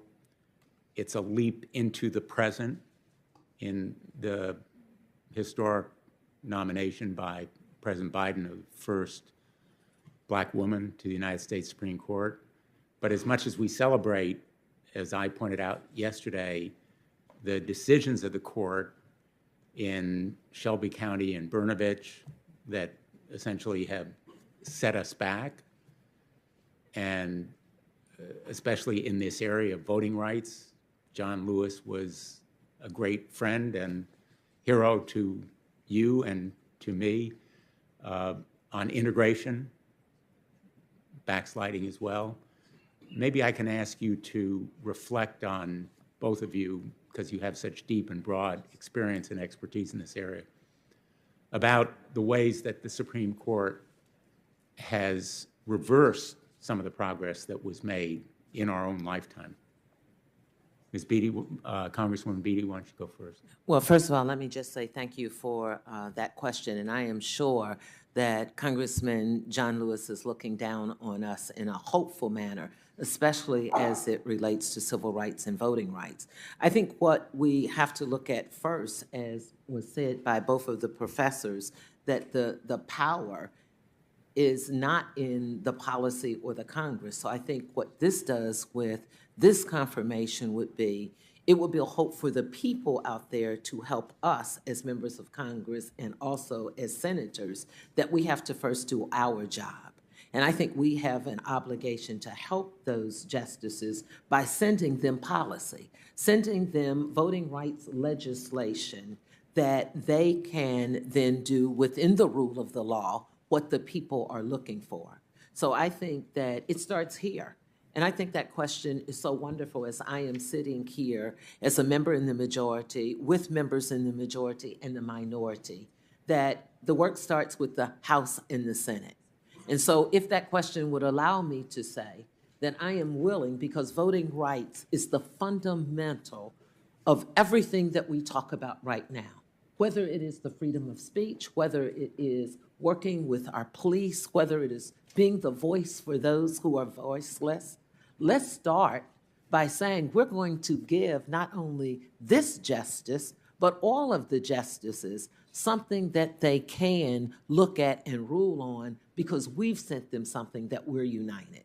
And I would ask, since I'm here today and with that question, that I ask my colleagues that we start with voting rights legislation, that we look at where we are with nullification. If we look at where we are in that case with preclearance, if we look at history, the voting rights are in with this, and you know this well. The Voting Rights Act has been reauthorized in a bipartisan way 5 times. 4 Republican presidents reauthorized the Voting Rights Act. Wouldn't this be a wonderful time in this America to build a better America if this Senate and this Congress could come together and send our justices something that they could rule on that would be reflective of our democracy? Thank you. Mr. Henderson? Senator Blumenthal, thank you so much for the question. Let me say at the outset that I support completely the response of Congresswoman Beatty and believe her answer was full and complete. But let me also say that the right to vote is foundational of all other rights, as Congresswoman Beatty alluded to. And so all the issues that we've discussed this morning, from free speech to the rights of individual victims in cases of police accountability or others, are all tied to the right to vote. The Supreme Court decision, beginning with the Shelby County decision in 2013, with the Brnovich decision of a couple of years ago, and recent interpretations of what the court has done by district court judges, raise serious questions about the fidelity of the court to the role that Congress has been designated to address discrimination under Section 5 of the 14th Amendment. The fact that the court seems to have gone out of its way to find ways of eviscerating the protection of the Voting Rights Act has taken us back literally to the period that existed prior to 1965 when the Voting Rights Act was adopted.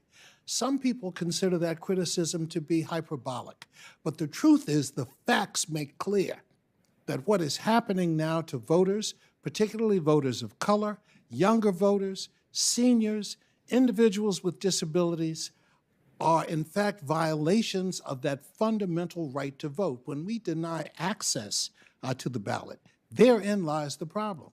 And so we have petitioned Congress, specifically the Senate, to enact new provisions that would help to protect the right to vote.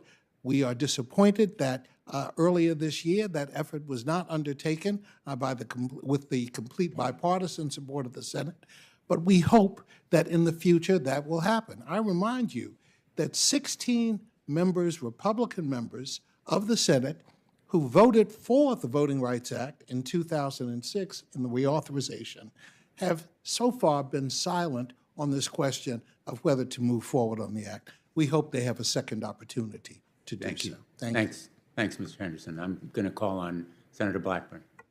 Thank you, Mr. Chairman. I appreciate this very much and the opportunity to have you all before us. This has been really quite a week here in the Senate Judiciary Committee. Ms. McCullen, I would like to come to you first. I am so happy that you are with us today, and I appreciated your comments. I'm a mother and a grandmother, and I like how you talked about walking with women as they transition from their pregnancies to that motherhood and realizing the need to continue to support women after they have those babies and to support them as they go through this entire process. Likewise, I know that you do some good work to support post-abortive women. Yes, I do. Who just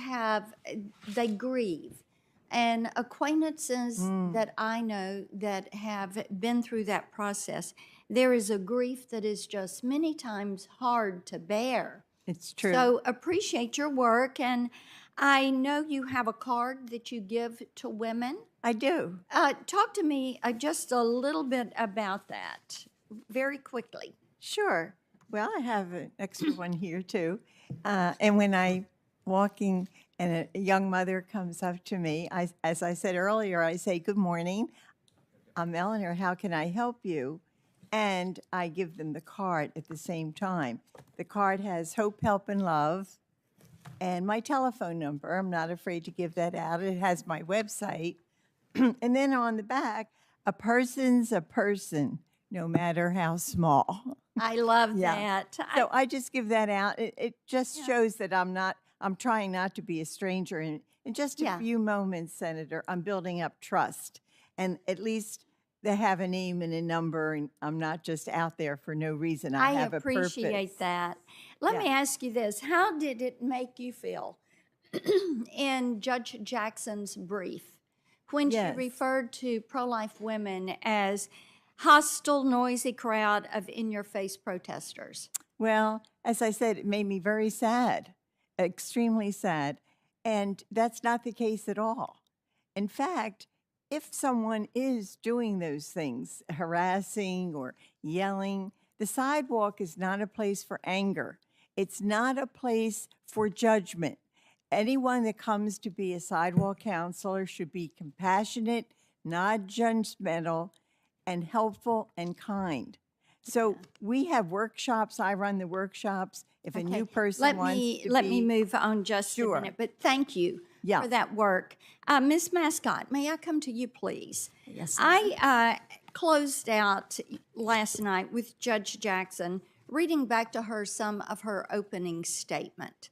Now, everyone up here, as I've listened to you all, the ABA, their witnesses that were with us earlier, you talk about preserving our form of government. You talk about preserving equal access, equal justice.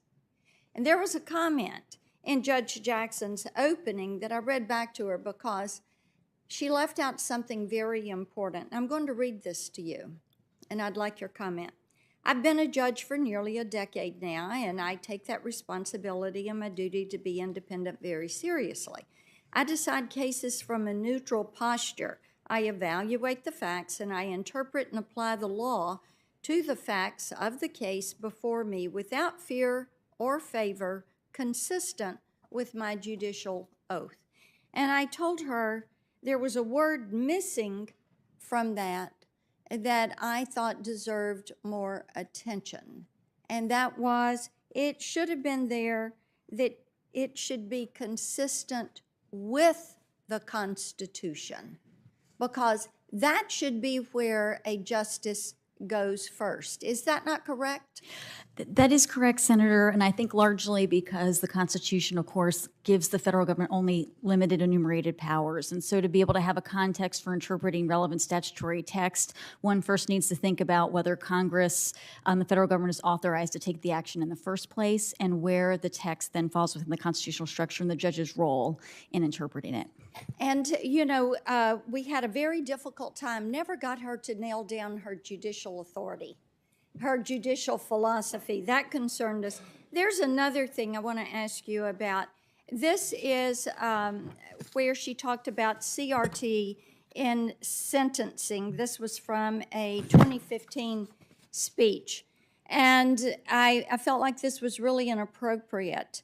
I also try to convince my students that sentencing is just plain interesting on an intellectual level, in part because it melds together myriad types of law. Criminal law, of course, but also administrative law, constitutional law, critical race theory. Is critical race theory a type of law, Ms. Mascott? Well, Senator Blackburn, I teach a number of courses at Scalia Law School, and none involve critical race theory, so I would not be the best expert on that. As far as sentencing, though, I think, again, in that area as in all, it's important to focus on the text of law, and of course, Congress at the federal level would have the largest role in terms of establishing the range of appropriate sentences for a crime, and so folks applying that, of course, always would be looking to the text of the laws put into place by Congress. Congress has, over the years, given a lot of discretion, but could narrow it if it decided that judges were not applying the role properly. Thank you. Thank you. Mr. Chairman, before I want to ask you, some of us have wanted those pre-sentencing memos. Are we going to be able to have access to those memos? I know we sent a letter to you. Where do we stand? Well, with we've that? consulted with prosecutors and with victims' rights organizations, and they share my concern. This is very confidential, sensitive information, which is usually only seen by a judge, and to run the risk of bringing it to this committee and jeopardizing our worse innocent. Is there no way we can end? I'd like to finish. Okay. Jeopardizing our worse innocent third parties, our children who have been victimized. I'm sorry, Senator, I'm not going to be party to that. I would not want that on my conscience, that we did this for some political exercise here, which I think is totally unnecessary, and someone was harmed as a result of it. I'm going to resist it every step of the way. No one wants to harm children. Then leave the reports concealed. Leave the reports concealed. And there's, well, what is in the reports that we cannot go into a classified setting? I want to tell you something. If you are a parent of some child who's been exploited, and you recognize this judge's name as perhaps have presided at the trial, and realize that now the report, the report that has been kept in confidence all these years, is now going to be handed over to the United States Senate Judiciary Committee. What would you think as a mother if it were your daughter or your child? I would think this is an act that is reckless. And to do this in the name of some political, well, we're going to pursue this one more step and request information that has never been requested before by the Senate Judiciary Committee, unacceptable. On my watch, I won't be party to it. I do not want this on my conscience, and I hope you don't either. I want to make certain that we protect children and that we continue to do our best effort to protect children. I also want to make certain that we're going to have judges on the federal bench and justices that are going to protect those rights of children. Well, the fact that you all have seen these No. We haven't. No, you're wrong, The fact Senator. that even Senator, Judge you're wrong. Jackson referred. I can't see them. I don't want to see them. Okay, And I want to make that clear. So Okay. it has not been given to the White House, nor has it been given to any member of the Judicial Committee that I know, and I am not going to be party to any effort. Mr. for Chairman, political nobody, Mr. Chairman. there is no one that wants to do anything that is going to Good. harm Join me. children. Join me. We want to make certain that we do our due diligence. And I know you have gotten frustrated with us with asking tough questions, but that is our job. You may ask a do tough that. question as long as it is fair, And and that's all we ask. every Chairman, if I question might. we have asked has been fair. Senator Coons. Mr. Chairman, could you just clarify for those who may not be familiar with the procedure and practice of prosecution and sentencing, these PSRs, they were not in any case written by Judge Jackson, is that correct? That is correct. And they are not about Judge Jackson in any way. That is correct. They are uniformly or nearly uniformly sealed by court action. Yes.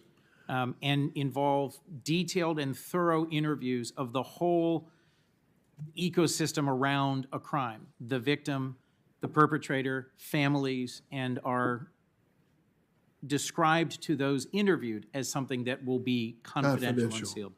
Thank you. And let me just say that I cannot imagine that we think we have to explore this area at the risk of innocent third parties and children. I will not be party to it. Mr. I'm Chairman. just not going to do it. Senator Booker. Again, this is new to me, and I'm sorry, I never did criminal law. But I've now asked a lot of prosecutors trying to be fair about this, and some of them served on this committee, to understand. And the kind of confidential information, I thought, well, maybe you could redact it. And people were saying to me, no, you cannot even redact it. There is so much compromising confidential information that none of us would want out there.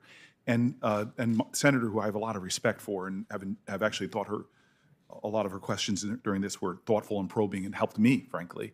But she's new on the committee, but I know this. I've also asked this question.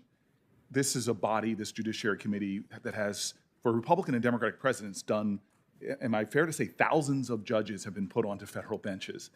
And this is a new territory. We have never asked for this kind of confidential information from a third branch of government. It's just never been done. And when you cross a precedent like this, now I've seen this having been 8 years in the Senate, what you're going to create now, first of all, this information should never be released to politicians, in my opinion. There's nothing additive to it. But what you do when you cross that line is now you're going to create a new precedent. So some performative Democrat, when there's a Republican judge coming before us, is going to demand the same information and use it or exploit it for political purposes.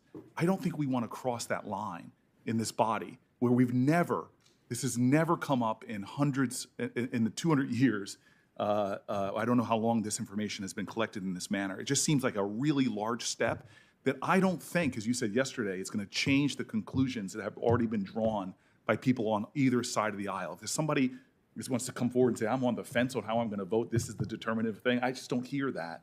And the danger weighing these, the danger is really, in terms of changing the way this committee operates, impeding upon issues of privacy, I think the danger way outweighs any probative value. I can't imagine for a moment a parent who has been somehow related to a child exploited in this circumstance, who lives in fear every day of what's going to be made public, what's going to show up on the internet, would view this as just a routine request for information. It is so much more than that.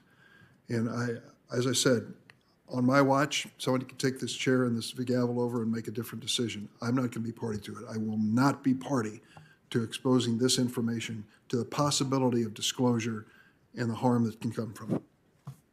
Senator Coons. Thank you, Chairman Durbin. Dean Goluboff, thank you for your testimony today.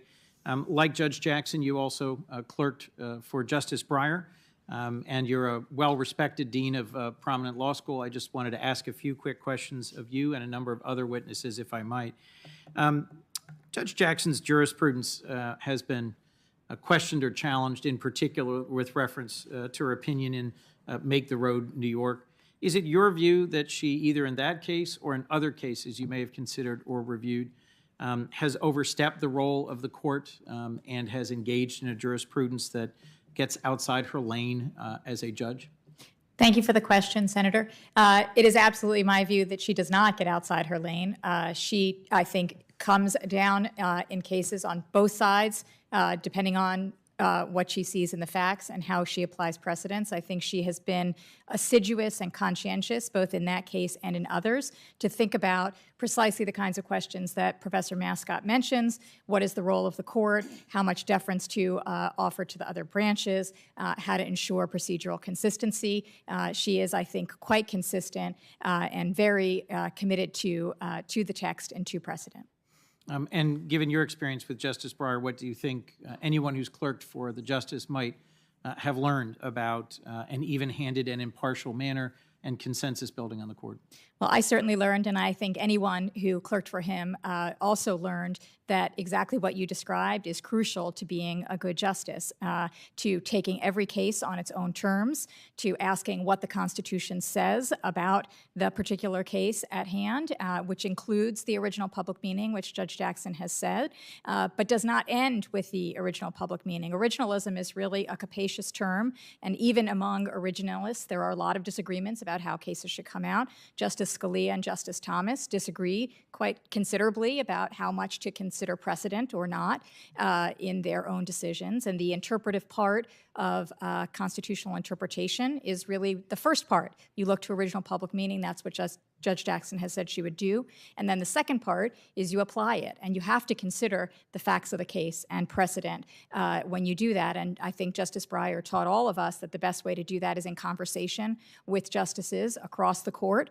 and taking the deliberative process very seriously, which he did, creating real relationships across justices so that you can have real conversations and learn from each other as you wrestle with these really hard questions. I don't think we would spend quite so much time thinking about the judge's approach or qualifications if the interpretive process were just automatic and mechanical. It requires judgment, it requires discernment, and that's what Justice Breyer taught us. To follow up on a previous exchange, do you have any doubt that Joseph Robinette Biden Jr. is the duly elected president of the United States? I do not. Thank you. Captain, if I might, Captain Thomas, I was a county executive of a county, had the second largest police force in my admittedly small state. We had a very active chapter of Noble. I have a long working relationship with some Noble leadership, and I'm thrilled that you are here as the head of Noble, our nation's largest law enforcement organization of black law enforcement officers, which has also endorsed Judge Jackson's nomination. How do you view her record, her commitment to public safety, her engagement with the law enforcement community? Well, thank you, Senator. With all the information that we have received, different notes from different organizations, I feel very confident in her nomination for this seat. I'd like to make a statement.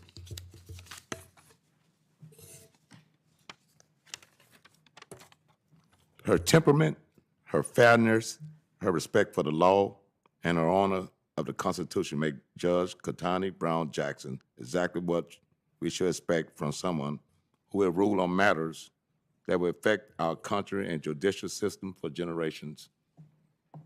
Thank you. Thank you, sir. Thank you very much, Captain, and thank you for the clarity and forcefulness of that endorsement. Congresswoman, I might just ask you a closing question. I've been struck at Judge Jackson's personal story and at the central role that the doors of opportunity opened by HBCUs to her parents has played in that impressive arc of her story. I'd just be interested in your sharing with us the role that HBCUs play in our education system, in our nation, and in providing that remarkable pathway forward. Thank you for that question. And as an HBCU graduate, as well as all 5 of my siblings, I can speak to that directly. I had an opportunity to probably attend any university that I wanted to, first generation going to college. But thank goodness for my parents who said to me that I would be more balanced and more grounded as a young girl coming from public school system in an inner city school, that they thought it was important for me to do that and then later go wherever I wanted to. I think it gives you that extra sense of confidence. I think it also made me value the diversity. I had people from the continent of Africa teaching me. It was the first time in my history that I had seen so many professors and scholars who looked like me. So it made me soar when I walked into other rooms. I think like Judge Jackson, when I heard her tell her story of how she felt that first week or month at Harvard, but it was, I believe, her success and confidence and wind beneath her wing, her parents. Her parents and that grounding of HBCU universities, and that's what they do for so many of us. Thank you. So I think it plays a valuable role. Thank you, Congressman. Thank you, Chair. Thanks, Senator Coons. Senator Cruz. Thank you, Mr. Chairman. Just a moment ago, Senator Coons was having an exchange where he described Judge Jackson's jurisprudence as assiduously fair and even-handed. Professor Mascott, in Make the Road, New York versus McAleenan, Judge Jackson found a cause of action to challenge the Department of Homeland Security's determination of the scope of which aliens are subject to expedited removal. In doing so, she disregarded the plain language of the statute that explicitly said the Secretary had, quote, sole and unreviewable discretion to set the designation at any time. That decision resulted in a nationwide injunction preventing the Department of Homeland Security from removing illegal aliens from this country. That decision was reversed by the D.C. Circuit unanimously. In your judgment, was her decision in Make the Road New York versus McAleenan assiduously fair and even-handed? Well, Senator, I cannot sit in judge motivation of what was driving particular interpretation. In terms of the interpretation of the statutory text and structure, the opinion overlooked the clear discretion that was given to the Acting Secretary of Homeland Security in the expedited removal context. Plain and explicit text of the statute. The plain and explicit text of the statute, and actually text of the statute that had been applied several times previously when acting heads of the Department of Homeland Security had, using just policy notice, made changes in expedited removal. Thank you. Let me shift. Ms. Serrano, thank you for the work you do with children who are victims of sexual exploitation. The work you do is very, very powerful. As you know, significant concern has been raised by myself and others about Judge Jackson's pattern in sentencing criminal defendants guilty of either possession or distribution of child pornography.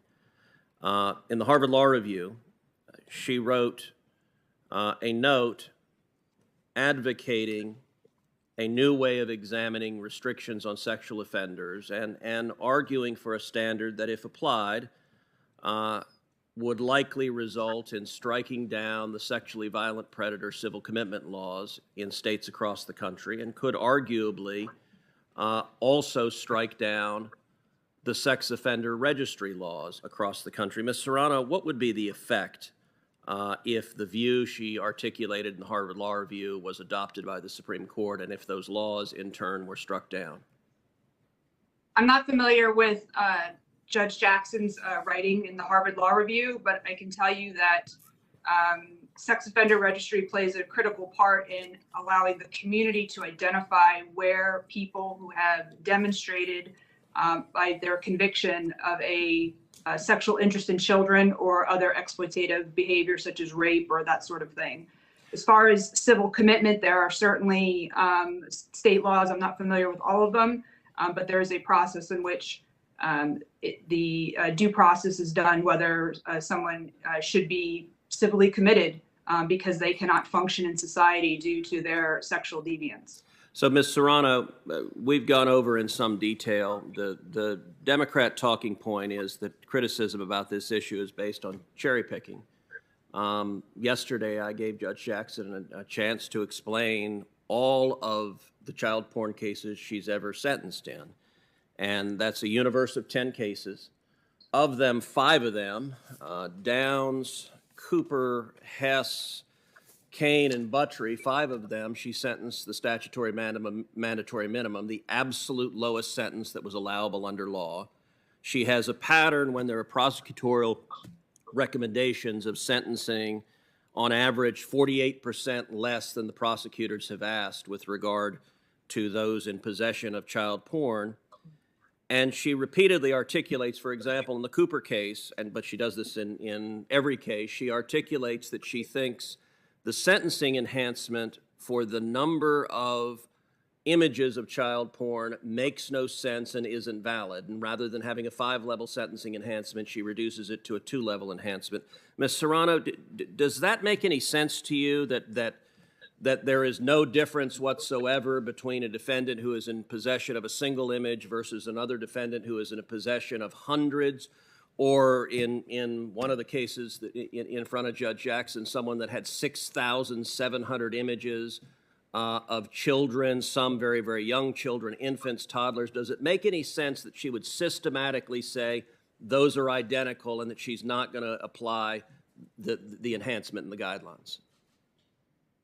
Thank you, Senator. I am not familiar with Judge Jackson's sentencing. I apologize. I was doing my day job yesterday, so I wasn't able to watch the hearings as much as I would have liked to. But I can share with you that the increases for the number of images, I think, accurately reflects the type of offender that you're dealing with. Somebody with, you mentioned 6,700, that's actually on the low side.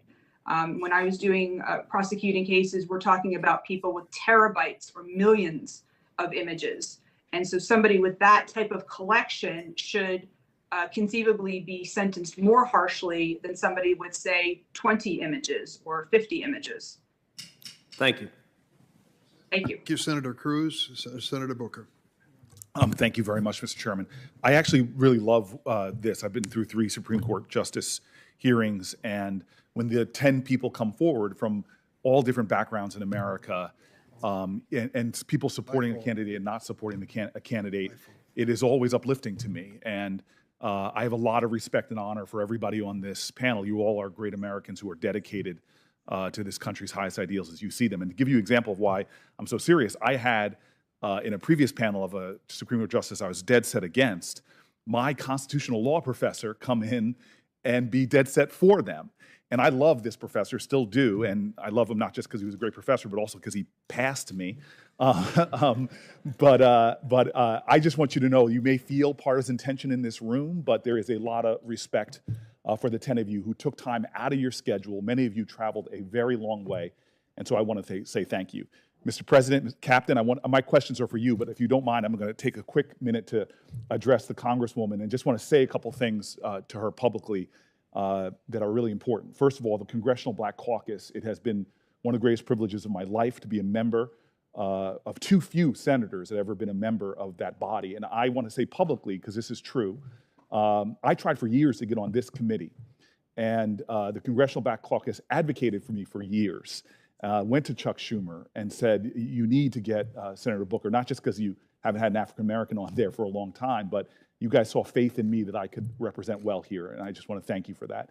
And the second thing is just very personally to you. I had one of the most difficult summers of my life last summer. You know this, my brother had a terrible stroke. And when you see people up here on this panel, you don't know what they all have been through. I did not know that the chairwoman of the Congressional Black Caucus had a horrific stroke at the age of 50 that left her seriously debilitated to the point where you could not walk. And your story at my time of family crisis to me, talk about tears. You were one of the best people I spoke to by telling me your story. And I see you now sitting there. It just is tremendous to me who you are. And my depth of love and respect for you, especially showing up for me at a time I really needed it. Thank you.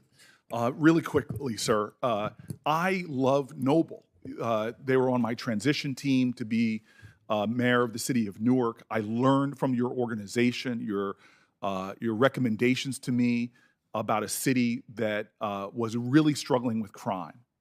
And I'm happy to see Honorable Marshall and others who have to live this life of knowing, confronting some of the ugliest parts of our country, which is what happens in communities that are struggling with high rates of crime. I want to say for the record, because it often doesn't get said, Chris Murphy's book, put this data point in there that there is much gun violence in inner city communities as there are in other low-income communities that might be rural and might not have the same ethnic diversity. So I don't want to pick on any communities here who are struggling with crime. Red states have high crime rates, blue states have crime rates. This is not a partisan issue. This is a human urgency. I have shown up before ambulances at sites where young people have been shot. I've seen the horror and have been traumatized. And I have so much respect for police officers because what they go through every single day on the brink, often in the gap between safety and not safety. I have seen my officers. I remember a shooting where my officers ran in, no situational awareness, upstairs to see a woman who had committed suicide and had shot her baby. Mm-hmm. And then they go back to work the next day. And so I just want to ask you, then I'm done, this one question, because I know what's at stake. And here is a Supreme Court justice to the highest court in the land, and there have been people casting aspersions that she may not be the justice that would keep us safe. As a person in this room, I doubt there's anybody more in this room right now that lives in that gap between safety and horrific violence. Why are you so confident, despite all the aspersions that have been cast, that this person will be a phenomenal justice for the safety and security of families in America? The safety going to start with the law enforcement that we have present throughout the United States now. The Supreme Court justice just going to make it more, if it's something get before the Supreme Court dealing with law enforcement, it can make a difference, but we got to start at local level with the law enforcement. So that's why my organization, NOBA, is so important. We out there discussing things with high crime, gun violence, but we have a significant program, the law in your community. And it starts by a conversation to stop a confrontation. So everybody get involved, get the chapter. We've got 50 chapters throughout the nation. We all try to get on the same page. The crime, they're going to continue, but we can make it better. We're trying to build trust back in the communities with law enforcement. That's our main purpose. Judge Ketanji Jackson, she know about some of the neighborhoods. She grew up in Miami. Miami have a high crime rate. She said she saw it firsthand growing up. She saw it firsthand. So the decision when it comes to law enforcement is going to be important because we all got to live here in America. But we can start making a difference today by that nomination, and not just pass a nomination. We talk about the voting rights. We talk about everything in this. I'm saying I've been watching this confirmation hearing, man, since Monday. I'm like, man, I don't believe this. Because I've never been to this, though. It's a big history class, you know, and civics class, I remember civics. But she can make a difference. Not only her, but she got 8 other associates on that Supreme Court team with her. They all gonna have to sit down and talk and make this better together. One person not gonna solve this problem. One person not gonna make a difference. But you got 8 other justices on that Supreme Court. And everything's going fine, people. America's doing a great job. I don't get caught up into the politics, the Democrats, Republicans. I'm just being honest, I don't. But I know it's needed, and I know we got to get things done, so everybody got to work together. Everybody got to work together.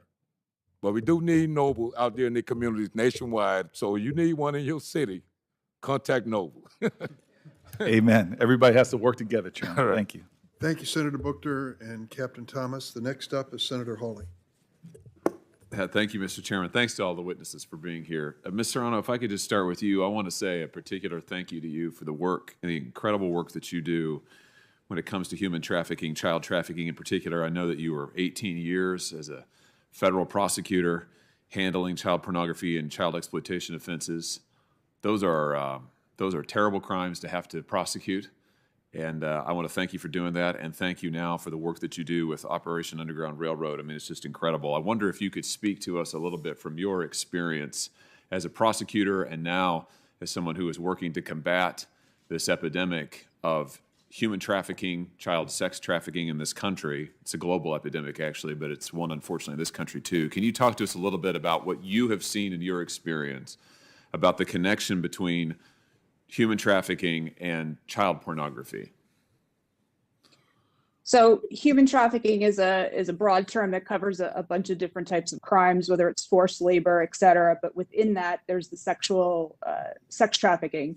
And oftentimes when you're dealing with sex trafficking of minors, part of the process to break down the victim or potentially advertise the victim to sex buyers, traffickers, or folks create child pornography, which are sexually explicit pictures of children under the age of 18.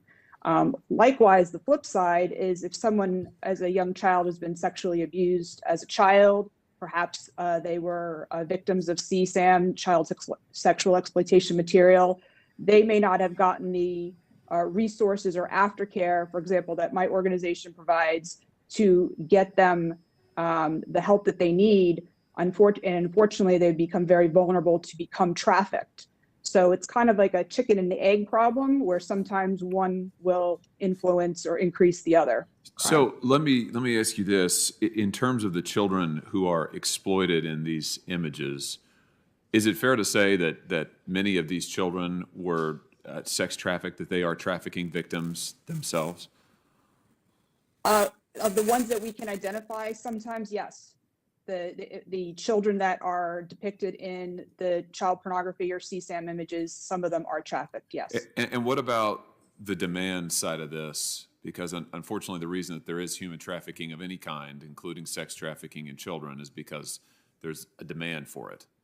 And in your experience, does child pornography help drive the demand for human trafficking and sex trafficking of children? It can, yes. An argument that I would routinely make before district judges in my district would be, sometimes you have individuals who are looking at images online of child pornography. And then oftentimes that will not satiate their need for this material, and they'll go out and actually commit an offense. It's no different than you walk by, and this is a very simplistic analogy. You can walk by a bakery and smell the sugary, chocolate cake, but sometimes it gets to you so much you go in and buy a slice. Again, that's a very simplistic, I'm not trying to make light of it, but that's a very simple analogy to explain it. Yeah, thank you. Thank you for that. And again, thank you for the incredible work that you do. Mr. Marshall, General Marshall, thank you for being here. You're a prosecutor. You have been, even before this role, which is a prosecutorial one, you were a district attorney. Let me just ask you, when you recommended sentences to judges, which you would do in your role as a prosecutor, did you base your recommendation on what you thought was necessary to keep the public safe? Senator, absolutely, and also the egregious nature of the facts that we were dealing with. So if you made a recommendation to a judge and that judge went 90% or more below your recommendation that you thought was necessary to keep the public safe, would you be worried about the effect that might have in terms of endangering members of the community? Gravely concerned, not only as it related to the particular case, but also the message it sent to the community about how we would hold individuals personally accountable for crimes they commit. So in other words, if you have a judge who consistently sentences, let's say in an area, let's say child pornography, below what the government is asking for, what guidelines are asking for, you're saying that the message that sends is that you're not very tough on this, you're not willing to hold these people accountable. Have I got that right? Absolutely. So let me ask you this. You said also, you sentence based on the gravity of the crime. When it comes to things like child exploitation and images that exploit children, would you say that if you have an offender who has thousands of images, that's probably worse than an offender who has one or two, and that you might want to sentence that offender with hundreds and thousands more than the person who has one or two? Is that a fair thing to say? It's fair, and in fact, it's been my practice. As somebody that has tried and convicted those who traffic in child pornography, I've had a chance to be able to see those images, because one of the things that I also do as that advocate is for that child that is in that image that has been harmed as a result of what's taken place. And so not only do we want to be able to deter that conduct, but also we want to be able to be that voice for the voiceless in this case, and those children whose images are being trafficked. Because they often, the kids who have been trafficked, their images have been used, they often don't have anybody to speak for them, right? You come into court, the judge has got to do justice. In a way, the judge has got to do justice by them, on behalf of them, because there's nobody to speak for them. And it's not like they don't get to prosecute the case, right? A lot of times we don't even know who these kids are. We can't find them. We can't help them. So it's really up to the court to do something on their behalf. Is that fair to say? The court is the ultimate voice. Yeah. I wish that Judge Jackson shared your perspective, General. Thank you. Thank you, Senator. I want to apologize to Senator Hirono. I recognize Senator Booker, and she was next in line. I hope she will forgive me. And I forgive you. Thank you. Now I recognize. Well, if you're asking for forgiveness, I was supposed to read something into the record just to ask Senator Hirono. The NAACP Legal Defense Fund asks that we enter their report into the record. May I do that? Go ahead. I would like to ask for that to be entered into the record. Without objection. Thank you very Not much. patient. Thank you very much, Mr. Chairman. Captain Thomas, Noble's support for Judge Jackson is a powerful counter to the foundless charge that Judge Jackson is soft on crime. I thank all of you for being here. Congresswoman Beatty, we all know that Judge Jackson is eminently qualified. Her character, her integrity, her humanity, her kindness, her fairness, her leadership, these were qualities that were apparent from a really young age. And I thank Mr. Rosenthal for telling us about what she was as a young girl. It's an incredible story, and I really enjoyed listening to you. Congresswoman Beatty, as you listened to Judge Jackson yesterday, especially when she talked about her experience at Harvard and the need for perseverance, I was going to ask you whether you could relate to that, but clearly you could, and so could I. Do you think the message of perseverance is a powerful message, especially to Black women and girls in this country? First of all, let me just say not only thank you for the question, but thank you for your service and what you represent. I think it is an extremely powerful and needed message that we send out to little girls, all little girls, but specifically those who are of color.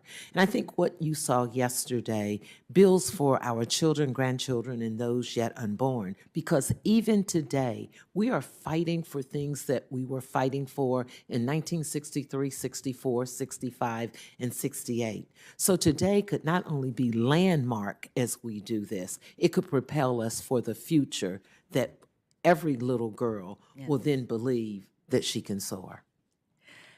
And believe me, as an immigrant, poor kid, I can relate.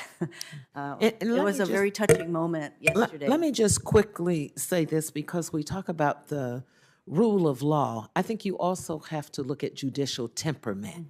And what you saw yesterday, beyond her talking about her early childhood, was her response to the tough questions, maybe I think some unfair questions. You saw judicial temperament. Exactly. Thank you.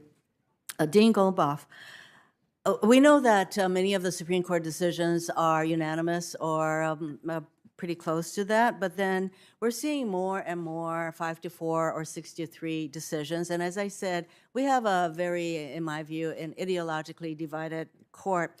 And you were asked earlier what the impact of these kinds of split decisions, especially in areas of voting rights, LGBTQ plus rights, abortion rights, workers' rights, union rights. These are the most consequential kind of cases where we can expect more split decisions. Judge Jackson was asked repeatedly about her judicial philosophy, and she does have one. It has to do with her methodology. I wanted to ask you, do you think all of our justices should view themselves as originalists? I think every justice has to read the Constitution as they think they should. I think they have to be committed to the Constitution and committed to the judicial role in the constitutional scheme, but I do not personally think that everyone has to have the same approach to the Constitution. I agree with you, because as an example of an originalist, if we were to follow Justice Scalia's view of originalism, we would not have same-sex marriage in our country, because the Obergefell case would have been decided very differently under Justice Scalia's view of originalism. And in fact, Justices Thomas and Alito, also originalists, and in their view, they've already signaled that they would like to revisit Obergefell. I think the LGBTQ plus community is very, very concerned about that. For Mr. Henderson, thank you very much also for being here. You represent an organization deeply committed to protecting the rights and civil liberties of all Americans. What would you tell Americans who want to know if a future Justice Jackson will stand up for them and protect their rights? Thank you for the thank you for the question, Senator. Let me say I begin first with Judge Jackson's preparation for the role that she hopefully is about to assume. And you've heard both in the days that she testified and again today how exemplary her credentials are, how she has prepared herself in a way that was really destined for this moment. She has the embodiment of fairness and judicial temperament. She brings a level of excellence and preparation unparalleled in the appointment of Supreme Court justices. There is a deep sense of commitment to fairness that she exudes, both in her writings as a judge, but also in her daily interactions, both on and off the court. There is a fundamental sense of inherent fairness that she certainly embodies. And I think all Americans and persons who are not American citizens but are in this country are guaranteed that she will approach the Constitution with fairness and will approach the individual circumstances of the cases before her. I think that's all we could possibly ask a justice to do. Thank you. Thank you, Mr. Chairman. Senator Padilla. Thank you, Mr. Chair. You know, over the last 3 days, we've heard over and over again, as we should, about the incredible qualifications that Judge Ketanji Brown Jackson has to serve on the Supreme Court. And I know I've touted them each and every day of this hearing myself.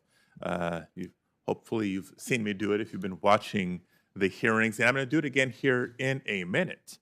But before I do, I want to explain why I'm doing it, why I keep doing it.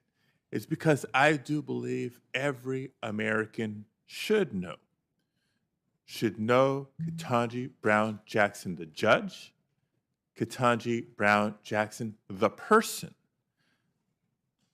and the fact that she represents the very best of our country. That she's not just qualified, but extraordinarily qualified to serve on the Supreme Court of the United States. And because of her qualifications and with her experiences, professional and life experiences that she brings, she will make the Supreme Court better. And she will make our country better. So it is my sincere desire that for anybody watching these proceedings from the audience here in this room or from home or online, if you take nothing else away from these last 4 days, it's Judge Jackson's qualifications. A public school education, followed by degrees from Harvard College and Harvard Law School. Clerkships at the Federal District Court, at the Federal Court of Appeals, and the United States Supreme Court. 2 years as a federal public defender. 2 years as a staff member of the United States Sentencing Commission, and 4 years as its vice chair. 3 separate confirmations by the United States Senate, each time on a bipartisan basis, including 2 lifetime judicial appointments. Nearly a decade of judicial experience, which is more than the combined total of 4 of the currently sitting justices at the time that they were nominated. And of course, the life experience as a Black woman, as a working mom, and so much more.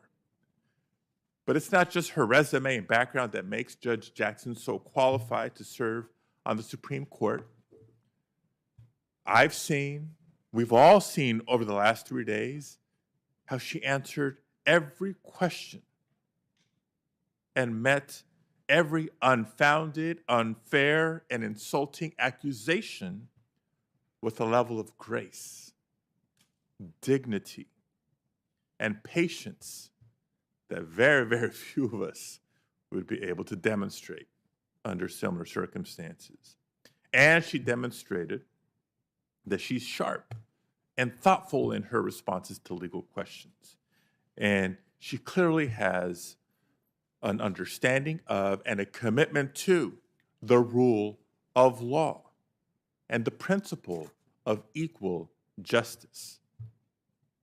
Now, based on her background, her experiences, and her qualifications, in my view, Judge Jackson merits strong bipartisan support from this committee and from the Senate as a whole. My question is this, and I address it to Congresswoman Beatty and to Mr. Henderson. For those who are concerned about the politicization of the Supreme Court towards one end of the spectrum or the other, what would it say to the country if even someone with Judge Jackson's background, experiences, and qualifications cannot earn bipartisan support from the Senate? Thank you so much, Senator. I think it would be a sad day in America. As my friend and colleague Wayne Henderson said earlier, when we look at this confirmation and we look at voting rights and when we look at all the things that you are debating today, it is the fundamental grounding of our society and our communities. So I think today, how can you say on both sides of the aisle, as Senator Tillis looked at me and said, he and his colleagues agree that she is exceptionally qualified.